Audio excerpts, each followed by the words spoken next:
ಹರಿದು ಹೋದೆಯಲ್ಲ ಬಸವಣ್ಣ, ಮೆಟ್ಟಿದ ಕೆರಹ ಕಳೆದು ಹೋದೆಯಲ್ಲ ಬಸವಣ್ಣ, ಮೆಟ್ಟಿದ ಕೆರಹ ಕಳೆದು ಹೋದೆಯಲ್ಲ ಬಸವಣ್ಣ, ಉಟ್ಟ ಸೀರೆಯ ಹರಿದು ಹೋದೆಯಲ್ಲ ಬಸವಣ್ಣ, ಕಟ್ಟಿದ ಮುಡಿಯ ಬಿಟ್ಟು ಹೋದೆಯಲ್ಲ ಬಸವಣ್ಣ, ಕಟ್ಟಿದ ಮುಡಿಯ ಬಿಟ್ಟು ಹೋದೆಯಲ್ಲ ಬಸವಣ್ಣ, ಸೀಮೆ ಸಂಬಂಧವ ತಪ್ಪಿಸಿ ಹೋದೆಯಲ್ಲ ಬಸವಣ್ಣ, ಸೀಮೆ ಸಂಬಂಧವ ತಪ್ಪಿಸಿ ಹೋದೆಯಲ್ಲ ಬಸವಣ್ಣ, ಉಟ್ಟ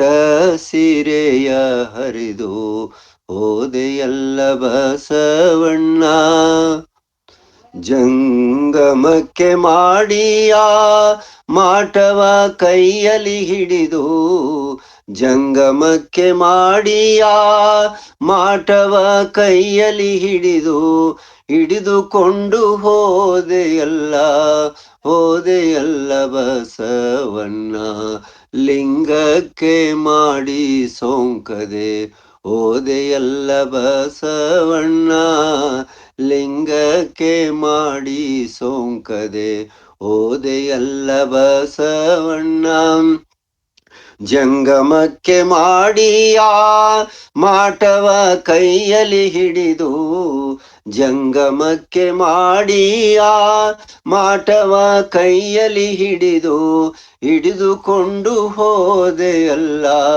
ಹೋದೆಯಲ್ಲ ಬಸವಣ್ಣ, ಆ ಬಸವಣ್ಣನ ಹಿಂದುಗೊಂಡು ಹೋವ ಪಥವ, ಆ ಬಸವಣ್ಣನ ಹಿಂದುಗೊಂಡು ಹೋವ ಪಥವ, ಎನಗೆ ನೀ ತೋರ ಕಲಿದೇವರ ದೇವ, ಎನಗೆ ನೀ ತೋರ ಕಲಿದೇವರ ದೇವ, ಉಟ್ಟ ಸೀರೆಯ ಹರಿದು ಹೋದೆಯಲ್ಲ ಬಸವಣ್ಣ, ಉಟ್ಟ ಸೀರೆಯ ಹರಿದು, ಉಟ್ಟ ಸೀರೆಯ ಹರಿದು, ಉಟ್ಟ ಸೀರೆಯ ಹರಿದು ಹೋದೆಯಲ್ಲ ಬಸವಣ್ಣ. ಶರಣು ಶರಣಾರ್ಥಿ.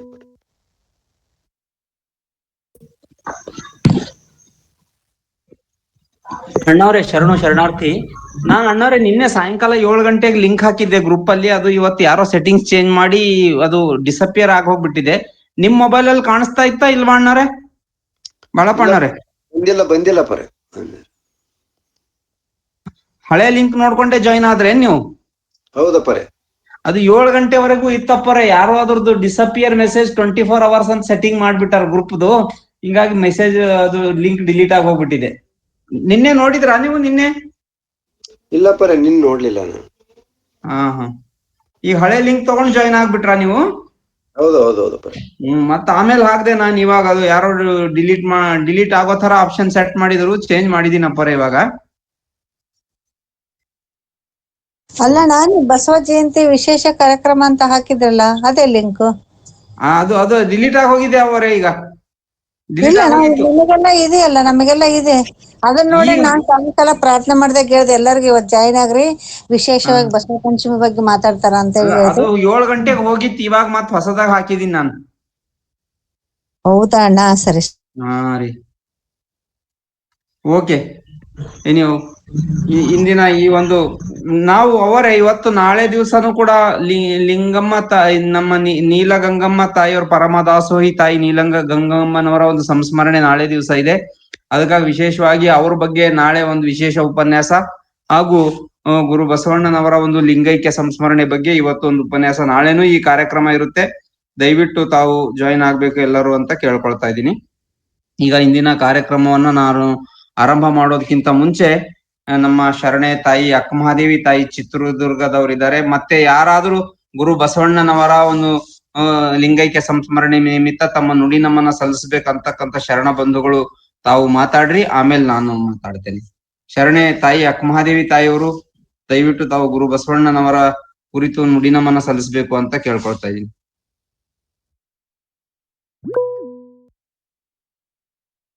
ಶರಣಾರ್ಥಿಯಣ್ಣ, ನಿಮ್ಮದ್ ಕೇಳ್ಬೇಕು, ನಿಮ್ದು ಇಂಪಾರ್ಟೆಂಟ್ ಇರ್ತತೆ. ಆಮೇಲೆ ನಿಮ್ಮದ್ ಕೇಳ್ಬೇಕು, ಅದು ಬಹಳ ಮುಖ್ಯ. ಸಮಯ ನಿಮಗೆ ಜಾಸ್ತಿ ಕೊಟ್ರೆ ಒಳ್ಳೇದಂತ ನಾನಾದ್ರೂ ಭಾವಿಸಿದ್ನಿ. ಶರಣಾರ್ಥಿ ಅಣ್ಣ, ಶರಣಾರ್ಥಿ. ಶರಣಾರ್ಥಿ ಅವರೇ. ಶರಣೆ ಸಹೋದರಿ ಜ್ಯೋತಿ ಅಕ್ಕ ಅವರು ಹ್ಯಾಂಡ್ ರೈಸ್ ಮಾಡಿದ್ದಾರೆ, ತಾವು ಒಂದು ಕೆಲವು ನಿಮಿಷ ತಾವು ಮಾತಾಡ್ರಿ ಅಂತ ಕೇಳ್ಕೊಳ್ತಾ ಇದ್ದೀನಿ. ಅದಾದ್ಮೇಲೆ ಅನುಸೂಯ ಅಕ್ಕ ಅವರು ಮಾತಾಡ್ಬೇಕಂತ ಕೇಳ್ಕೊಳ್ತೀನಿ. ಎಲ್ಲಾರು ವಚನ ಹೇಳ್ಬೋದ ಅಣ್ಣವ್ರೆ? ಹೇಳ್ರಿ. ಒಂದು ವಚನ ಹೇಳ್ಬೋದ? ಓಂ ಶ್ರೀ ಗುರು ಬಸವಲಿಂಗಾಯ ನಮಃ. ಸೃಷ್ಟಿಕರ್ತನೆ ನಮಿಸಿ ಪೂಜ್ಯ ಅಪ್ಪಾಜಿ ಮಾತಾಜಿಯವರ ಪವಿತ್ರ ಪಾದಾರವಿಂದಗಳ ಪಡಮಳುತ್ತಾ ಇಲ್ಲಿ ನೆರೆದಿರ್ತಕ್ಕಂಥ ಎಲ್ಲಾ ಲಿಂಕ್ ನಲ್ಲಿ ಇರ್ತಕ್ಕಂಥ ಶರಣ ತಂದೆ ತಾಯಿಗಳ ಅಂತರಾತ್ಮಕ್ಕೆ ಶರಣಾರ್ಥಿಗಳು. ಬಸವಣ್ಣನೇ ತಾಯಿ, ಬಸವಣ್ಣನೇ ತಂದೆ, ಬಸವಣ್ಣನೇ ತಾಯಿ, ಬಸವಣ್ಣನೇ ಪರಮ ಬಂಧು ಎನಗೆ, ಬಸವಣ್ಣನೇ ಪರಮ ಬಂಧು ಎನಗೆ, ಬಸವಣ್ಣನೇ ತಾಯಿ, ಬಸವಣ್ಣನೇ ತಂದೆ, ಬಸವಣ್ಣನೇ ಪರಮ ಬಂಧು ಎನಗೆ. ವಸುದೇಶ ಕಪಿಲ ಸಿದ್ಧ ಮಲ್ಲಿಕಾರ್ಜುನ, ವಸುದೇಶ ಕಪಿಲ ಸಿದ್ಧ ಮಲ್ಲಿಕಾರ್ಜುನ, ನಿಮ್ಮ ಹೆಸರಿಟ್ಟ ಗುರು ಬಸವಣ್ಣನಯ್ಯ, ನಿಮ್ಮ ಹೆಸರಿಟ್ಟ ಗುರು ಬಸವಣ್ಣನಯ್ಯ, ಬಸವಣ್ಣನೇ ತಾಯಿ, ಬಸವಣ್ಣನೇ ತಂದೆ, ಬಸವಣ್ಣನೇ ಪರಮ ಬಂಧು ಎನಗೆ, ಪರಮ ಬಂಧು ಎನಗೆ, ಪರಮ ಬಂಧು ಎನಗೆ, ಪರಮ ಬಂಧು ಎನಗೆ.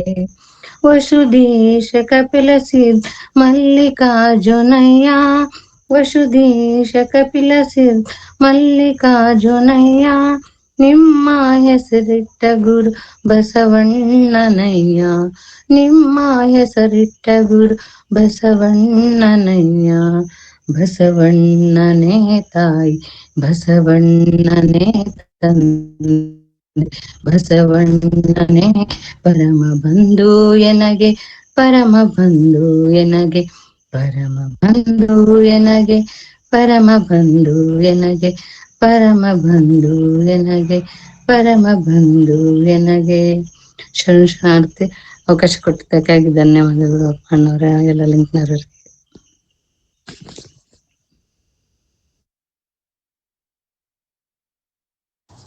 ಶರಣಾರ್ಥಿಯವರೇ. ಓಂ ಶ್ರೀ ಗುರು ಬಸವಲಿಂಗಾಯ ನಮಃ.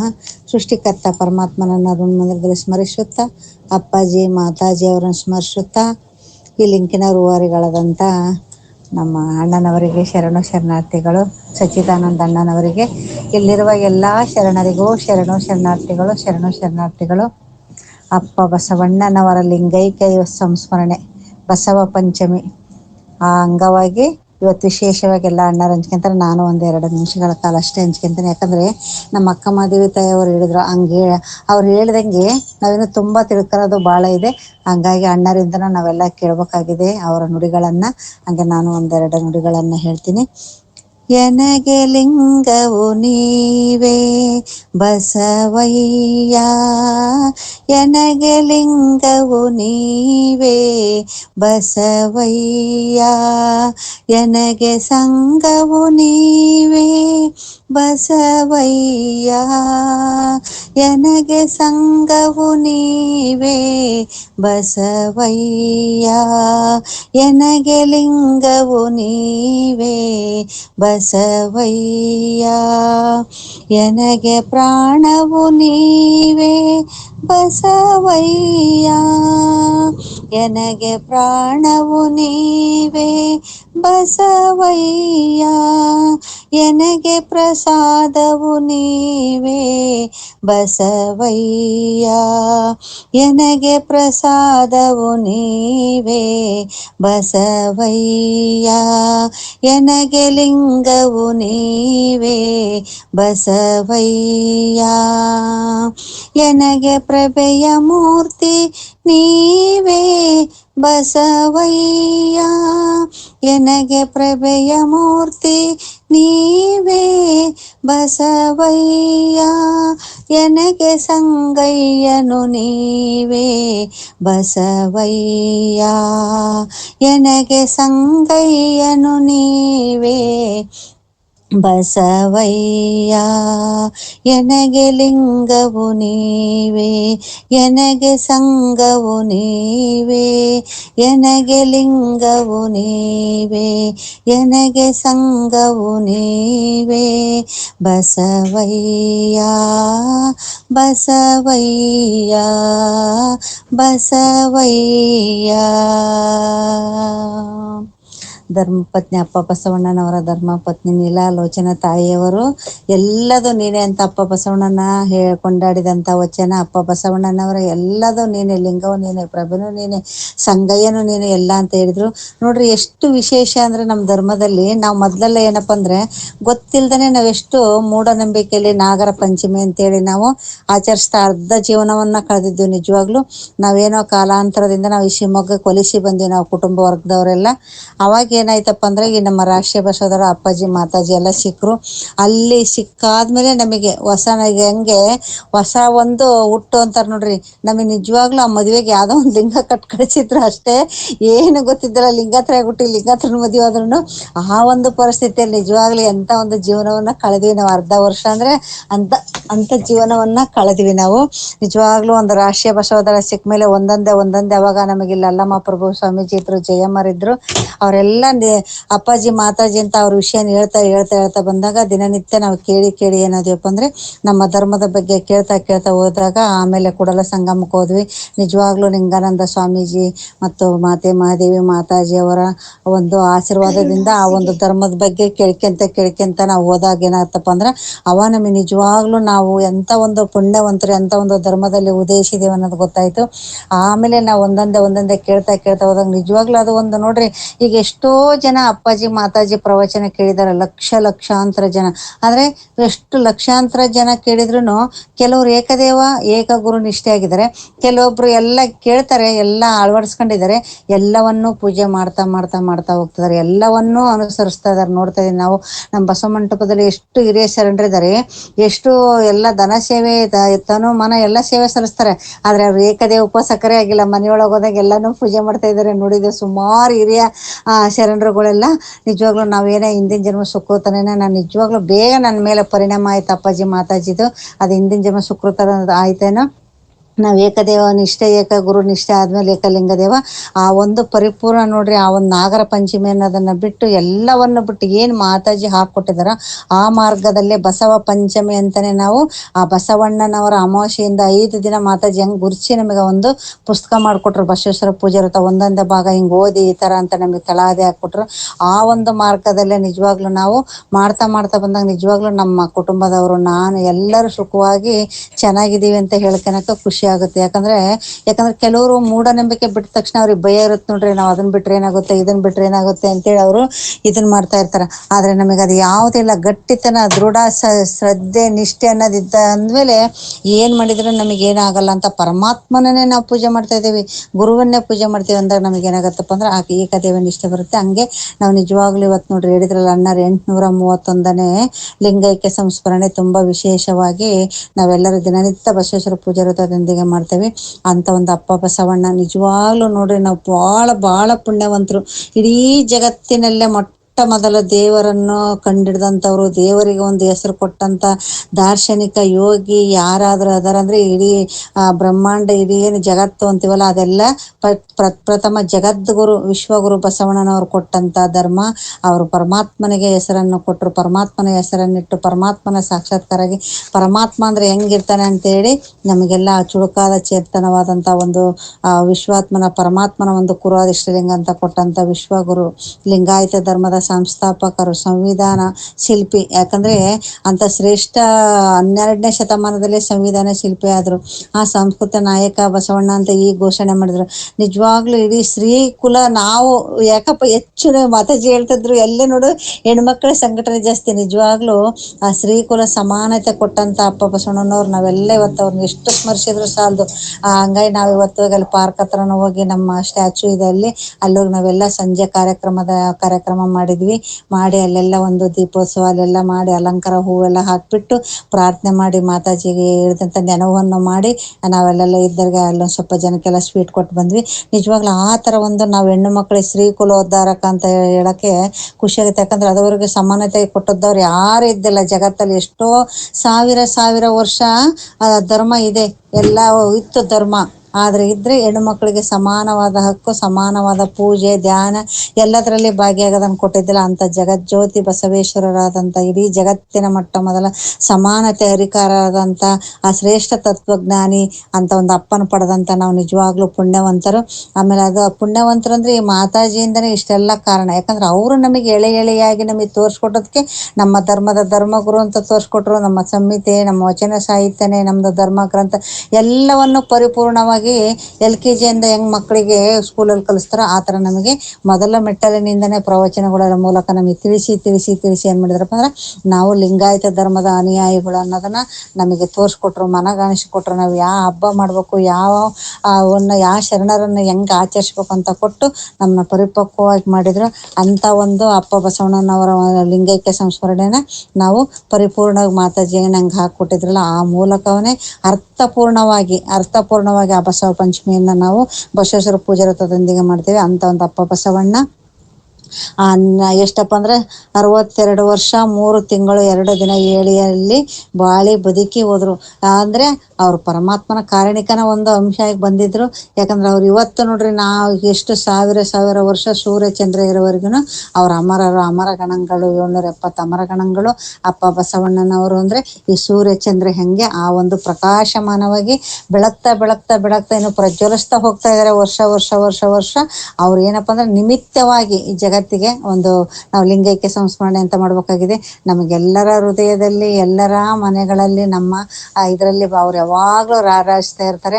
ಅಂತ ಒಂದು ಲಿಂಗೈಕ್ಯ ಅನ್ನಕ್ಕೂ ಒಂಥರ ಆಗುತ್ತೆ. ಯಾಕಂದ್ರೆ ಲಿಂಗೈಕ್ಯ ಅಂದ್ರೆ ಪರಮಾತ್ಮನಲ್ಲಿ ಒಂದಾದಂತರ ಜ್ಯೋತಿಯಲ್ಲಿ ಆ ಒಂದು ಅಡಿಗೆದಂತರ ಅವರು ಆ ಒಂದು ಪ್ರಕಾಶಮಾನವಾಗಿ ಎಲ್ಲರ ಹೃದಯದಲ್ಲಿ ಬೆಳಗ್ತಾ ಇದಾರೆ. ಆ ಬೆಳಗುವುದನ್ನ ನಾವೆಲ್ಲ ನೋಡ್ತಾ ಇದ್ದೀವಿ. ಇನ್ನು ಹೆಚ್ಚು ಅಪ್ಪ ಬಸವಣ್ಣವ್ರ ಬಗ್ಗೆ ಎಲ್ಲರೂ ಕೊಂಡಾಡ್ತಾರೆ.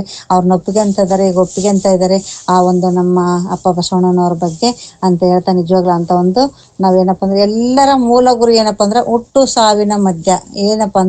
ಸಾವಿನ ಮಧ್ಯೆ ಎಲ್ಲರೂ ಒಂದಿನ ಹುಟ್ಟಿರ್ತೀವಿ, ಒಂದಿನ ಸಾಯ್ತೀವಿ ಅಂತ ಗೊತ್ತು. ಲಿಂಗೈಕ್ಯ ಆಗ್ತದೆ ಅಂತ ಅದ್ರ ಮಧ್ಯೆ ಈ ಜೀವನವನ್ನು ಹೆಂಗ್ ಸವಿಸ್ಬೇಕು, ಹೆಂಗೆ ಬದುಕಿ ಬಾಳ್ಬೇಕು, ಹೆಂಗೆ ನಾವು ಪರಮಾತ್ಮನ ಎಲ್ಲರದು ಏನಪ್ಪಾ ಗುರಿ ಅಂದ್ರೆ ಮುಕ್ತಿ ಪಥಕ್ಕೆ ಹೋಗ್ಲಿ, ಎಲ್ಲರೂ ಪರಮಾತ್ಮನನ್ನ ಸೇರಲಿ. ಕಾಯಕ ನೋಡ್ರಿ, ಕಾಯಕ ದಾಸೋಹ ತತ್ವ ಕೊಟ್ಟಂತವ್ರು ಮೊದಲ ನಮ್ಮ ದಾರ್ಶನಿಕ ಅಪ್ಪ ಬಸವಣ್ಣನವರೇ ಅಂತದ್ದು. ಅದುವರೆಗೂ ಕಾಯಕಕ್ಕೆ ಹೆಚ್ಚಿನ ಒತ್ತು ಕೊಟ್ಟಿದ್ರು. ಕಾಯಕ ದಾಸೋಹನ ನಮ್ಮ ಲಿಂಗಾನಂದಪ್ಪಾಜಿ ಹೇಳಾರಲ್ಲ, ಈ ವಿಧಾನ ಸೌಧದ ಮೇಲೆ ಹಾಕ್ಬೇಕು, ಅದನ್ನ ಹೆಸರು ಬರ್ದು ಅಂತಂದೇಳಿ ಅಂತ ಒಂದು ಕಾಯಕ ನಿಷ್ಠೆಯ ಕಾಯಕ ಪ್ರತಿಯೊಬ್ರು ಕಾಯಕದಿಂದ ದಾಸೋಹದಿಂದ ನಾವು ಮಾಡ್ಬೇಕು ಅಂತೇಳಿ ಪ್ರತಿಯೊಬ್ರು ತನುಮಾನದಿಂದ ಸವಿಸ್ಬೇಕು ಅಂತ ಎಲ್ಲವನ್ನು ತೋರಿಸ್ಕೊಟ್ಟಂತ ಒಂದು ಅಪ್ಪ ಬಸವಣ್ಣನವರು. ಅಂತ ಒಂದು ಬಸವ ಪಂಚಮಿ ಬಗ್ಗೆ ನನಗೆ ತಿಳಿದ 4 ನುಡಿಗಳನ್ನ ನಾನು ಈ ಶರಣರ ಪಾದಕ್ಕೆ ಆಮೇಲೆ ಅಪ್ಪ ಬಸವಣ್ಣವ್ರ ಪಾದಕ್ಕೆ ಅರ್ಪಿಸಿದ್ದೇನೆ. ಅಂತ ಒಂದು ಬಸವ ಪಂಚಮಿ ಬಗ್ಗೆ ಅಣ್ಣರ ಹತ್ರ ಹೊಸ ವಿಷಯಗಳನ್ನು ಕೇಳಕ್ಕೆ ಅವ್ರಿಗೆ ಮುಂದಿನವ್ರಿಗೆಲ್ಲ ಅವಕಾಶ ಮಾಡ್ಕೊಡ್ತಾರೆ ಅಂತ ಈ ನನ್ನ 4 ನುಡಿಗಳನ್ನ ಗುರುವಿನ ಪಾದಕ್ಕೆ ಶರಣರ ಪಾದಕ್ಕೆ ಹಾಕ್ತಾನೆ. ಎಲ್ಲರಿಗೂ ಶರಣಾರ್ಥಿಗಳು. ಶರಣಾರ್ಥಿಗಳು.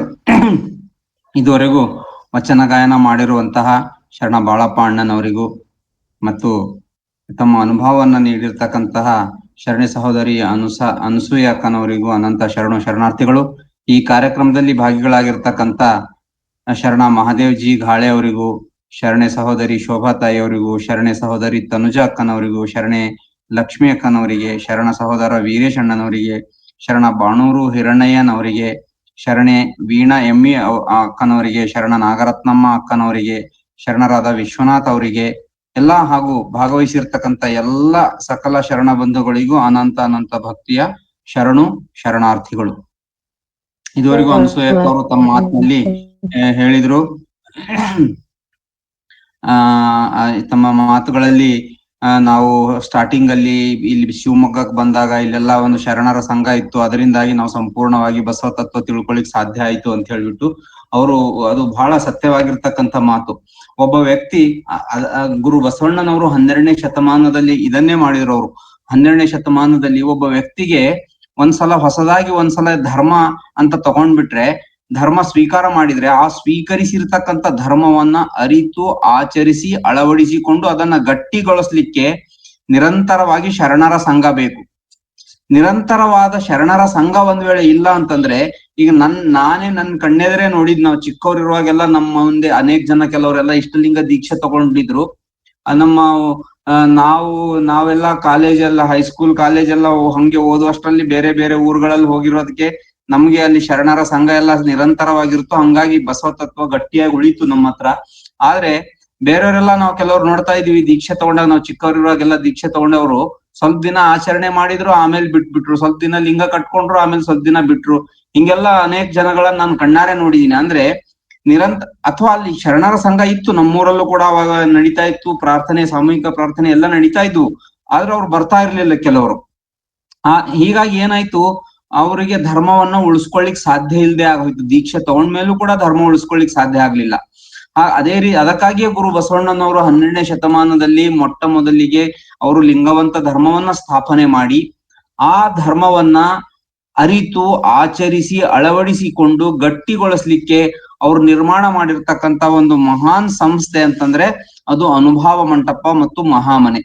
ಅಲ್ಲಿ ಒಂದು ನಿರಂತರವಾಗಿ ಧರ್ಮಗೋಷ್ಠಿಗಳನ್ನ ಮಾಡುವುದರ ಮೂಲಕವಾಗಿ, ಧರ್ಮ ಒಂದು ಚಿಂತನೆ ಮಾಡುವುದರ ಮುಖಾಂತರವಾಗಿ ಅಂತಹ ಶರಣರ ಸಂಘವನ್ನ, ಧರ್ಮವನ್ನ ನಿರಂತರವಾಗಿ ತಿಳಿದುಕೊಳ್ಳಲಿಕ್ಕೆ ಅನುಕೂಲವಾಗ್ಲಿಕ್ಕೋಸ್ಕರ ಅವರು ಅಂತ ಒಂದು ಅನುಭವ ಮಂಟಪವನ್ನ ಕಟ್ಟಿ ಅಲ್ಲಿ ನಿರಂತರವಾಗಿ ಒಂದು ಶರಣರ ಸಂಘ ಅನುಭವ ಗೋಷ್ಠಿಗಳನ್ನು ನಡೆಸ್ತಿದ್ದಿರ್ತಕ್ಕಂಥದ್ದನ್ನ ನಾವು ನೋಡ್ತಾ ಇದ್ದೇವೆ. ಅದಕ್ಕಾಗಿ ಇವತ್ತಿನ ಕಾಲದಲ್ಲಿ ಬದಲಾದ ಒಂದು ಕಾಲ, ಪರಿಸರ, ಈಗ ಮೊದ್ಲಿನಷ್ಟು ಏನು ನಾವೆಲ್ಲ ಕಾಲೇಜ್ ಓದುವಾಗ ಆಗಿರ್ಬೋದು ಅಥವಾ ಆರಂಭದ ದಿನಗಳಲ್ಲಿ ಏನು ಮಾತಾಜಿ ಅವರೆಲ್ಲ ಇದ್ದಾಗ ಎಷ್ಟು ಬಸವ ಮಂಟಪ ತುಂಬಿ ತುಳುಕ್ತಾ ಇದ್ವೋ, ಎಲ್ಲಾ ಬಸವ ಮಂಟಪಗಳಲ್ಲಿ ನಿರಂತರವಾದ ಒಂದು ಅನುಭವ ಗೋಷ್ಠಿ, ಪ್ರಾರ್ಥನೆ, ಪೂಜೆ, ಎಲ್ಲಾ ಕಾರ್ಯಕ್ರಮಗಳು, ಶರಣರ ಜಯಂತಿ ಇಂಥವೆಲ್ಲ ಬಹಳ ನಡೀತಾ ಇತ್ತು ಅವಾಗೆಲ್ಲ. ಅದರಿಂದಾಗಿ ವ್ಯಕ್ತಿಗಳಿಗೆ ಮತ್ತೆ ಧರ್ಮವನ್ನ ಉಳಿಸ್ಕೊಳ್ಳಿಕ್ಕೆ, ಬೆಳೆಸ್ಕೊಳ್ಳಿಕ್ಕೆ ಅನುಕೂಲ ಆಗ್ತಿತ್ತು. ಆದರೆ ಇತ್ತೀಚಿನ ದಿನಗಳಲ್ಲಿ ಮತ್ತೆ ಇಂಥ ಒಂದು ಶರಣರ ಸಂಘ, ಈ ಸಾಮೂಹಿಕ ಪ್ರಾರ್ಥನೆಗಳು, ಪ್ರವಚನ ಕಾರ್ಯಕ್ರಮಗಳು, ಈ ಎಲ್ಲ ಕಾರ್ಯಕ್ರಮಗಳಲ್ಲೆಲ್ಲ ತಪ್ಪಿ ಹೋಗಿರ್ತಕ್ಕಂಥ ಸಂದರ್ಭದಲ್ಲಿ ಇದನ್ನ ಹೇಗಾದ್ರೂ ಮಾಡಿ, ಈಗ ಎಲ್ಲರೂ ಅವ್ರವ್ರ ಕಾಯಕದಲ್ಲಿ ಒಂದು ರೀತಿ ಬಿಜಿ, ಜೀವನನೇ ಒಂಥರ ಹೋರಾಟ, ಜೀವನನೇ ಒಂದು ರೀತಿ ಓಟ, ಹೋರಾಟ ಮತ್ತು ಓಟ ಆಗಿರೋದ್ರಿಂದ ಈ ಯಾವ್ದಾರ ರೂಪದಲ್ಲಿ ಇದನ್ನು ಉಳಿಸ್ಕೊಳ್ಬೇಕು ಅಂತ ಹೇಳ್ಬಿಟ್ಟು ಇಂಥ ಒಂದು ಕಾರ್ಯಕ್ರಮವನ್ನ ಶುರು ಮಾಡ್ಬೇಕಂತ ಹೇಳ್ಬಿಟ್ಟು ನಮ್ಮ ಶರಣ ವೀರಣ್ಣವರಾಗಿರ್ಬೋದು, ಅವರು ಒಂದು ದಿನನಿತ್ಯವೂ ಕೂಡ ಇದನ್ನ ಜೀವಂತಿಕೆ ಉಳಿಸುವಲ್ಲಿ ಸ್ವಲ್ಪ ಜನ ಶರಣರು ಸಿಕ್ಕರು ಪರವಾಗಿಲ್ಲ, ಆದ್ರೆ ಅವರಲ್ಲಿ ಈ ತತ್ವವನ್ನ ನಿರಂತರವಾಗಿ ಪೂಜೆ, ಧ್ಯಾನ, ಪ್ರಾರ್ಥನೆ ಹಚ್ಚ ಹಸಿರಾಗಿ ಉಳಿಸ್ಬೇಕನ್ನೋ ರೀತಿಯಲ್ಲಿ ಒಂದು ಕಾರ್ಯಕ್ರಮ ಅವರು ಮಾಡ್ತಾರೆ. ಅದೇ ರೀತಿ ಹೇಗಾದ್ರೂ ಮಾಡಿ ಈ ಶರಣರ ಸಂಘ ಕರುಣಿಸ್ಬೇಕಲ್ಲ, ಶರಣರ ಸಂಘದಲ್ಲಿ ನಾವ್ ಇರ್ಬೇಕಲ್ಲ ನಿರಂತರವಾಗಿ. ಯಾಕೆಂದ್ರೆ ಅನಂತ ಕಾಲ ಏನು ತರುಗಿರಿಯ ಹೊಕ್ಕು ತಪಸ್ಸು ಮಾಡುವುದರಿಂದ ಒಂದು ದಿನದ ಲಿಂಗ ಪೂಜೆ ಲೇಸು, ಅನಂತ ದಿನದ ಲಿಂಗ ಪೂಜೆ ಮಾಡುವುದರಿಂದ ಒಂದು ಕ್ಷಣ, ಒಂದು ದಿನ ಶರಣರ ಸಂಘ ಲೇಸು ಅಂತಕ್ಕಂಥ ಒಂದು ವಚನ ಬರುತ್ತೆ ಗುರು ಚನ್ನಬಸವಣ್ಣನವ್ರದ್ದು. ಅದಕ್ಕಾಗಿ ನಾವು ಅಂತ ಶರಣರ ಸಂಘ ಈ ಒಂದು ಇರ್ಬೇಕು, ನಿರಂತರವಾಗಿ ಶರಣರು ಈ ತತ್ವ ಚಿಂತನೆಯನ್ನ ನಡಿಬೇಕು ಅಂತಕ್ಕಂಥ ಉದ್ದೇಶದಿಂದಲೇ ಈ ಒಂದು ವಾರಕ್ಕೊಂದು ದಿನ ಅನುಭವ ಅಡಿಗೆ ಕಾರ್ಯಕ್ರಮವನ್ನ ಆರಂಭ ಮಾಡಲಾಗಿದೆ. ಇದರಲ್ಲಿ ಆಗಾಗ ಬರ್ತಕ್ಕಂಥ ಒಂದು ಶರಣರ ಜಯಂತಿಗಳು, ಲಿಂಗೈಕ್ಯ ಸಂಸ್ಮರಣೆಗಳು ಮತ್ತು ನಿರಂತರ ಪ್ರತಿ ವಾರ ಒಂದ್ಸಲ ಈ ಒಂದು ಕಾರ್ಯಕ್ರಮ ಮಾಡ್ಬೇಕು ಅನ್ನೋ ಉದ್ದೇಶದಿಂದ ಮಾಡಿದೀವಿ. ನಾಳೆ ದಿವಸನೂ ಕೂಡ ವಿಶೇಷವಾಗಿ ಇರೋದ್ರಿಂದ ಇನ್ಮೇಲೆ ಯಾವುದೇ ಮಧ್ಯದ ದಿನ ವಾರ, ಶರಣರ ಜಯಂತಿ ವಾರ ಇಂಥವೇನಾರ ಬಂದ್ರೆ ಅವತ್ತೊಂದು ವಿಶೇಷ ಕಾರ್ಯಕ್ರಮ ಇಟ್ಕೊಂಡು ಪ್ರತಿ ಸೋಮವಾರ ಇದು ನಿರಂತರ ಕಾರ್ಯಕ್ರಮವನ್ನ ಹೀಗೆ ನಡೆಸಬೇಕು ಅನ್ನೋ ಒಂದು ಉದ್ದೇಶವನ್ನು ಕೂಡ ನಾನು ಹೊಂದಿದ್ದೇನೆ. ಶರಣ ಬಂಧುಗಳೇ. ಅದಕ್ಕಾಗಿ ಈ ಒಂದು ಇವತ್ತು ಗುರು ಬಸವಣ್ಣನವರು ಲಿಂಗೈಕ್ಯರಾಗಿರ್ತಕ್ಕಂತಹ ಒಂದು ಪರಮ ಪವಿತ್ರವಾಗಿರ್ತಕ್ಕಂತಹ ದಿನ. ಇದನ್ನ ನಾವು ಬಸವ ಪಂಚಮಿ ಅಂತ ಎಂದಿನಿಂದಲೂ ಆಚರಣೆ ಮಾಡ್ಕೊಂಡು ಬರ್ತಾ ಇದ್ದೇವೆ. ಇಂಥ ಗುರು ಬಸವಣ್ಣವರು ಕೂಡ ಒಂದು ವಚನದಲ್ಲಿ ಹೇಳ್ತಾರೆ, ಏನು ನಾನು ಜಜ್ಜನೆ ಜರಿದೆನು ಜಜ್ಜನೆ ಜರಿದೆನು ಜಜ್ಜನೆ ಜರಿದೆನು ನೋಡಯ್ಯ, ಬಿಬ್ಬನೆ ಬಿರಿದೆನು ಬಿಬ್ಬನೆ ಬಿರಿದೆನು ಬಿಬ್ಬನೆ ಬಿರಿದೆನು ನೋಡಯ್ಯ, ನಿಮ್ಮ ಶರಣರ ನಗಲಿದ ಕಾರಣ ನಾನು ಒಬ್ಬನೇ ಉಳಿದೆನು ಅಂತಕ್ಕಂತ ಅವರು ಕಲ್ಯಾಣ ಕ್ರಾಂತಿ ಆದ್ಮೇಲೆ ಹೋಗಿರ್ತಕ್ಕಂಥ ಘಟನೆ, ನಡೆದಿರ್ತಕ್ಕಂಥ ಘಟನೆಗಳಲ್ಲಿ ಬರೆದಿರ್ತಕ್ಕಂಥ ವಚನ. ಶರಣರ ಸಂಘ ಚದರಿ ಹೋಯ್ತು, ಈಗ ನಾನೊಬ್ಬನೇ ಉಳಿದಿನಲ್ಲ ಅಂತ, ನಿಮ್ಮ ಶರಣರ ಸಂಘದಲ್ಲಿ ನನ್ನ ನಿರಿಸು ಅಂತ ಅಲ್ಲಿ ಗುರು ಬಸವಣ್ಣವರು ಶರಣರ ಸಂಘಕ್ಕೆ ಬಹಳ ಮಹತ್ವವನ್ನ ಕೊಟ್ಟಿರ್ತಕ್ಕಂಥದ್ದು ನಾವು ನೋಡ್ತಾ ಇದ್ದೇವೆ. ಅದಕ್ಕಾಗಿ ನಾವು ನಿರಂತರವಾಗಿ ಈ ಒಂದು ಕಾರ್ಯಕ್ರಮದಲ್ಲಿ ಭಾಗಿಯಾಗಿ ಶರಣರ ಜ್ಞಾನ ಅನುಭವವನ್ನ ನಾವು ತಿಳ್ಕೊಳ್ಳೋಣ ಅಂತಕ್ಕಂತ ಒಂದು ವಿಚಾರವನ್ನ ತಮ್ಮ ಮುಂದಿಡುತ್ತಾ ಇಂದಿನ ಮುಖ್ಯವಾದ ವಿಷಯ ಬಸವ ಪಂಚಮಿ ಒಂದು ಕಾರ್ಯಕ್ರಮಕ್ಕೆ ಬರ್ತಾ ಇದ್ದೇನೆ. ಒಂದು ಗುರು ಮಡಿವಾಳ ಮಾಚಿದೇವರ ಒಂದು ವಚನ ಇದೆ. ಪುಟ್ಟ ಸೀರೆಯ ಹರಿದು ಹೋದಾತ ನೀನಲ್ಲ ಬಸವಣ್ಣ, ಮೆಟ್ಟಿದ ಕೆರಹ ಕಳೆದು ಹೋದಾತ ನೀನಲ್ಲ ಬಸವಣ್ಣ, ಕಟ್ಟಿದ ಮುಡಿಯ ಬಿಟ್ಟು ಹೋದಾತ ನೀನಲ್ಲ ಬಸವಣ್ಣ, ಸೀಮೆ ಸಂಬಂಧವ ತಪ್ಪಿಸಿ ಹೋದಾತ ನೀನಲ್ಲ ಬಸವಣ್ಣ, ಲಿಂಗಕ್ಕೆ ಮಾಡಿದುದ ಸೋಂಕದೇ ಹೋದೆಯಲ್ಲ ಬಸವಣ್ಣ, ಜಂಗಮಕ್ಕೆ ಮಾಡುವ ಮಾಟವ ಕೈಯಲ್ಲಿ ಹಿಡಿದುಕೊಂಡು ಹೋದೆಯಲ್ಲ ಬಸವಣ್ಣ, ಆ ಬಸವಣ್ಣಂಗೆ ಶರಣೆಂಬ ಪಥವನ್ನೇ ತೋರು ಕಂಡ ಕಲಿದೇವರ ದೇವ. ಇದು ಬಹಳ ಒಂದು ಅದ್ಭುತವಾಗಿರ್ತಕ್ಕಂಥ ವಚನ. ಇದು ಬಹುಶಃ ಈ ವಚನದ ಒಂದು ಭಾವಾರ್ಥವನ್ನೆಲ್ಲ ನೋಡಿದ್ರೆ ಈ ಗುರು ಮಡಿವಾಳ ಮಾಚಿ ತಂದೆಯವರು ಗುರು ಬಸವಣ್ಣನವರು ಲಿಂಗೈಕ್ಯ ಆಗ್ತಕ್ಕಂಥ ಕೊನೆ ಕ್ಷಣದಲ್ಲಿ ಆ ಒಂದು ಸನ್ನಿವೇಶವನ್ನ ನೋಡಿ ಬರೆದಿರ್ತಕ್ಕಂಥ ವಚನ ಅಂತ ನಮಗನ್ಸುತ್ತೆ. ಈ ವಚನದ ವ್ಯಾಖ್ಯಾನ ಆಗಿರ್ಬೋದು ಅಥವಾ ಇದರ ಅರ್ಥ ಏನು ಅಂತಕ್ಕಂಥದ್ದು ನನ್ನ ಬಹುಶಃ ಈ ನನ್ನ ಉಪನ್ಯಾಸದ ಕೊನೆಯಲ್ಲಿ ಬರುತ್ತೆ ಅದು ವಚನ. ಈ ವಚನ ಗುರು ಮಡಿವಾಳ ಮಾಚಿ ತಂದೆಯವರು ವಚನ ಸಾಹಿತ್ಯವನ್ನೆಲ್ಲ ಸಂರಕ್ಷಣೆ ಮಾಡಿ ಗುರು ಬಸವಣ್ಣನವರಿಗೆ ಈ ಸುದ್ದಿಯನ್ನ ತಿಳಿಸ್ಬೇಕು. ನಾವು ವಚನ ಸಾಹಿತ್ಯವನ್ನ ಸಂರಕ್ಷಣೆ ಮಾಡಿದ್ದೇವೆ, ಶತ್ರುಗಳ ಕೈಯಿಂದ ವಚನ ಸಾಹಿತ್ಯವನ್ನ ಉಳುವಿಯ ಒಂದು ಕಾನನ ದುರ್ಗಮ ಅರಣ್ಯದಲ್ಲಿ ಅದನ್ನ ಸುರಕ್ಷಿತವಾಗಿ ಇಟ್ಟಿದ್ದೇವೆ ಅಂತಕ್ಕಂಥ ಎಲ್ಲ ಕಲ್ಯಾಣ ಕ್ರಾಂತಿಯ ನಂತರದ ಎಲ್ಲಾ ವಿಷಯಗಳನ್ನ ಗುರು ಬಸವಣ್ಣನವರಿಗೆ ತಿಳಿಸ್ಬೇಕು ಅಂತಕ್ಕಂಥ ಭಾವನೆಯಿಂದ ಒಂದು ಧಾವತಿಗೊಂಡು ಅವರು ಕೂಡಲ ಸಂಗಮಕ್ಕೆ ಬರ್ತಾರೆ. ಕೂಡಲ ಸಂಗಮಕ್ಕೆ ಬಂದಾಗ ಅಲ್ಲಿ ಅಷ್ಟೊತ್ತಿಗಾಗ್ಲೇ ಗುರು ಬಸವಣ್ಣವರು ಅವತ್ತು ಬೆಳಗಿನ ಇಷ್ಟಲಿಂಗ ಪೂಜೆಯಲ್ಲಿ ತಲ್ಲೀನರಾಗಿ ಅವರು ಲಿಂಗೈಕ್ಯರಾಗ್ಬೇಕು ಅಂತ ಹೇಳ್ಬಿಟ್ಟು ಸಂಕಲ್ಪ ಮಾಡ್ಕೊಂಡು ಇಷ್ಟಲಿಂಗ ಯೋಗದಲ್ಲಿ ತಲ್ಲೀನರಾಗ್ತಾರೆ. ತಲ್ಲೀನರಾದಾಗ ಅಷ್ಟೊತ್ತಿಗೆ 5:05 ಗಂಟೆ ಆಗಿರುತ್ತೆ ಸಾಯಂಕಾಲ. ಮಡಿವಾಳ ಮಾಚಿದೇವರು ಅಲ್ಲಿ ಕೂಡಲ ಸಂಗಮಕ್ಕೆ ಬಂದಾಗ ಅಷ್ಟೊತ್ತಿಗೆ ಗುರು ಬಸವಣ್ಣನವರು ಆ ಸಂಪೂರ್ಣವಾಗಿ ಬೆಳಕಿನ ಶರೀರಧಾರಿಯಾಗಿದ್ದಾರೆ. ಅಲ್ಲಿ ಅವರು ತಮ್ಮ ಆತ್ಮಶಕ್ತಿಯಿಂದ ಕುಂಡಲಿನಿ ಶಕ್ತಿಯೆಲ್ಲ ಜಾಗೃತಿಯನ್ನ ಮಾಡಿಕೊಂಡು ಸಂಪೂರ್ಣವಾಗಿ ಬೆಳಕು, ಆ ಪರಮಾತ್ಮ ಲಿಂಗದೇವನ ಬೆಳಕು ಗುರು ಬಸವಣ್ಣನವರ ಸಂಪೂರ್ಣವಾಗಿ ಆವರಿಸಿಕೊಂಡಿದೆ. ಅಂಥ ಕ್ಷಣವನ್ನ ಕಣ್ಣಾರೆ ನೋಡಿರ್ತಕ್ಕಂತಹ ಮಡಿವಾಳ ಮಾಚಿದೇವರು ಇದನ್ನ ಹೇಳ್ತಾ ಇದ್ದಾರೆ. ಈ ಬೆಳಗನುಟ್ಟು ಬಯಲಾಗಿ ಹೋದೆಯಲ್ಲ ಬಸವಣ್ಣ ಅಂತಕ್ಕಂಥ ಒಂದು ಮಾತು ಇದರಲ್ಲಿ ಬರುತ್ತೆ. ಈ ವಚನದಲ್ಲಿ ಆಗ್ಲೇ ನಾನು ಹೇಳಿರ್ತಕ್ಕಂಥದ್ದು ಆ ಲೈನ್ ಮಿಸ್ ಆಗೋಗಿದೆ. ಬೆಳಗನುಟ್ಟು ಬಯಲಾಗಿ ಹೋದೆಯಲ್ಲ ಗುರು ಬಸವಣ್ಣ ಅಂತಕ್ಕಂಥದ್ದೊಂದು ಸೆಂಟೆನ್ಸ್ ಈ ವಚನದಲ್ಲಿ. ಉಟ್ಟ ಸೀರೆಯ ಹರಿದು ಹೋದಾತ ನೀನಲ್ಲ ಬಸವಣ್ಣ, ಮೆಟ್ಟಿದ ಕೆರಹ ಕಳೆದು ಹೋದಾತ ನೀನಲ್ಲ ಬಸವಣ್ಣ, ಕಟ್ಟಿದ ಮುಡಿಯ ಬಿಟ್ಟು ಹೋದಾತ ನೀನಲ್ಲ ಬಸವಣ್ಣ, ಸೀಮೆ ಸಂಬಂಧವ ತಪ್ಪಿಸಿ ಹೋದಾತ ನೀನಲ್ಲ ಬಸವಣ್ಣ, ಲಿಂಗಕ್ಕೆ ಮಾಡಿದುದ ಸೋಂಕದೆ ಹೋದೆಯಲ್ಲ ಬಸವಣ್ಣ, ಜಂಗಮಕ್ಕೆ ಮಾಡುವ ಮಾಟವ ಕೈಯಲ್ಲಿ ಹಿಡಿದುಕೊಂಡು ಹೋದೆಯಲ್ಲ ಬಸವಣ್ಣ, ಬೆಳಗನುಟ್ಟು ಬಯಲಾಗಿ ಹೋದೆಯಲ್ಲ ಬಸವಣ್ಣ, ಆ ಬಸವಣ್ಣಂಗೆ ಶರಣೆಂಬ ಪಥವನ್ನೇ ತೋರು ಕಂಡ ಕಲಿದೇವರ ದೇವ ಅಂತ. ಈ ರೀತಿ ಬೆಳಗನುಟ್ಟು ನೀನು ಬಯಲಾದೆಯಲ್ಲ ಅಂತ ಗುರು ಬಸವಣ್ಣನವರನ್ನ ಅಲ್ಲಿ ಅವರನ್ನ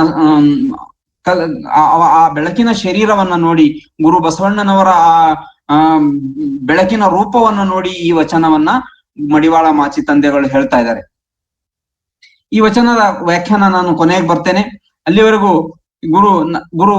ಗುರು ಬಸವಣ್ಣನವರು ಲಿಂಗೈಕ್ಯರಾಗಿರ್ತಕ್ಕಂತಹ ದಿನ ಅದು ಶ್ರಾವಣ ಶುದ್ಧ ಪಂಚಮಿ 30/7/1196 ಗುರು ಬಸವಣ್ಣವರು ಲಿಂಗೈಕ್ಯರಾಗಿದ್ರು. ನಾವು ಬಸವ ಜಯಂತಿಯನ್ನ ಅತ್ಯಂತ ಸಂಭ್ರಮದಿಂದ ಆಚರಣೆ ಮಾಡ್ತೇವೆ. ಅದು ಸಂಭ್ರಮದ ಹಬ್ಬ. ಗುರು ಬಸವಣ್ಣವರು ಹುಟ್ಟಿರ್ತಕ್ಕಂಥ ದಿನ ಬಸವ ಜಯಂತಿ. ಆದರೆ ಇದು ಅವತ್ತು ಬಹಿರಂಗವಾಗಿ ಅನೇಕ ಕಾರ್ಯಕ್ರಮಗಳನ್ನೆಲ್ಲ ನಾವು ಹಮ್ಮಿಕೊಂಡು ಬಹಿರಂಗವಾಗಿ ಇಡೀ ಜಗತ್ತಿಗೆ ನಾವು ತೋರ್ಪಡಿಸುವಂತೆ ನಾವು ಬಸವ ಜಯಂತಿಯನ್ನ ನಾವು ಆಚರಣೆ ಮಾಡ್ತಕ್ಕಂಥದ್ದು ಅತ್ಯಂತ ಒಂದು ಶ್ರೇಷ್ಠವಾಗಿರ್ತಕ್ಕಂಥ ವಿಚಾರ. ಆದ್ರೆ ಬಸವ ಪಂಚಮಿ ನಾವು ಹೇಗೆ ಆಚರಣೆ ಮಾಡ್ಬೇಕು, ಹೇಗೆ ಆಚರಣೆ ಮಾಡ್ಕೊಂಡು ಬರ್ಲಾಗ್ತಾ ಇದೆ ಅಂತಂದ್ರೆ ಇದು ಸಂಪೂರ್ಣವಾಗಿ ಅಂತರ್ಮುಖಿಯಾಗಿರುವಂತಹ ಹಬ್ಬ.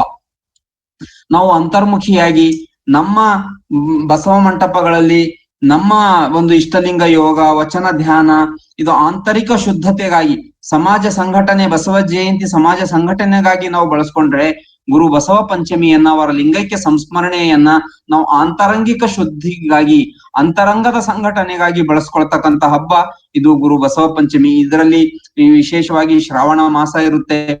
ಶ್ರಾವಣ ಮಾಸದ ನಿರಂತರವಾಗಿ, ಶ್ರಾವಣ ಅಂದ್ರೆ ಕೇಳುವಂತದ್ದು, ಕೇಳಬೇಕು, ಒಂದು ಶರಣರ ನುಡಿಯನ್ನ ಕೇಳಬೇಕು, ಶರಣರ ಕಥೆಯನ್ನ ಕೇಳಬೇಕು, ಶರಣರ ವಚನಗಳನ್ನ ಕೇಳಬೇಕು ಅಂತಕ್ಕಂಥದ್ದೇ ಶ್ರಾವಣ.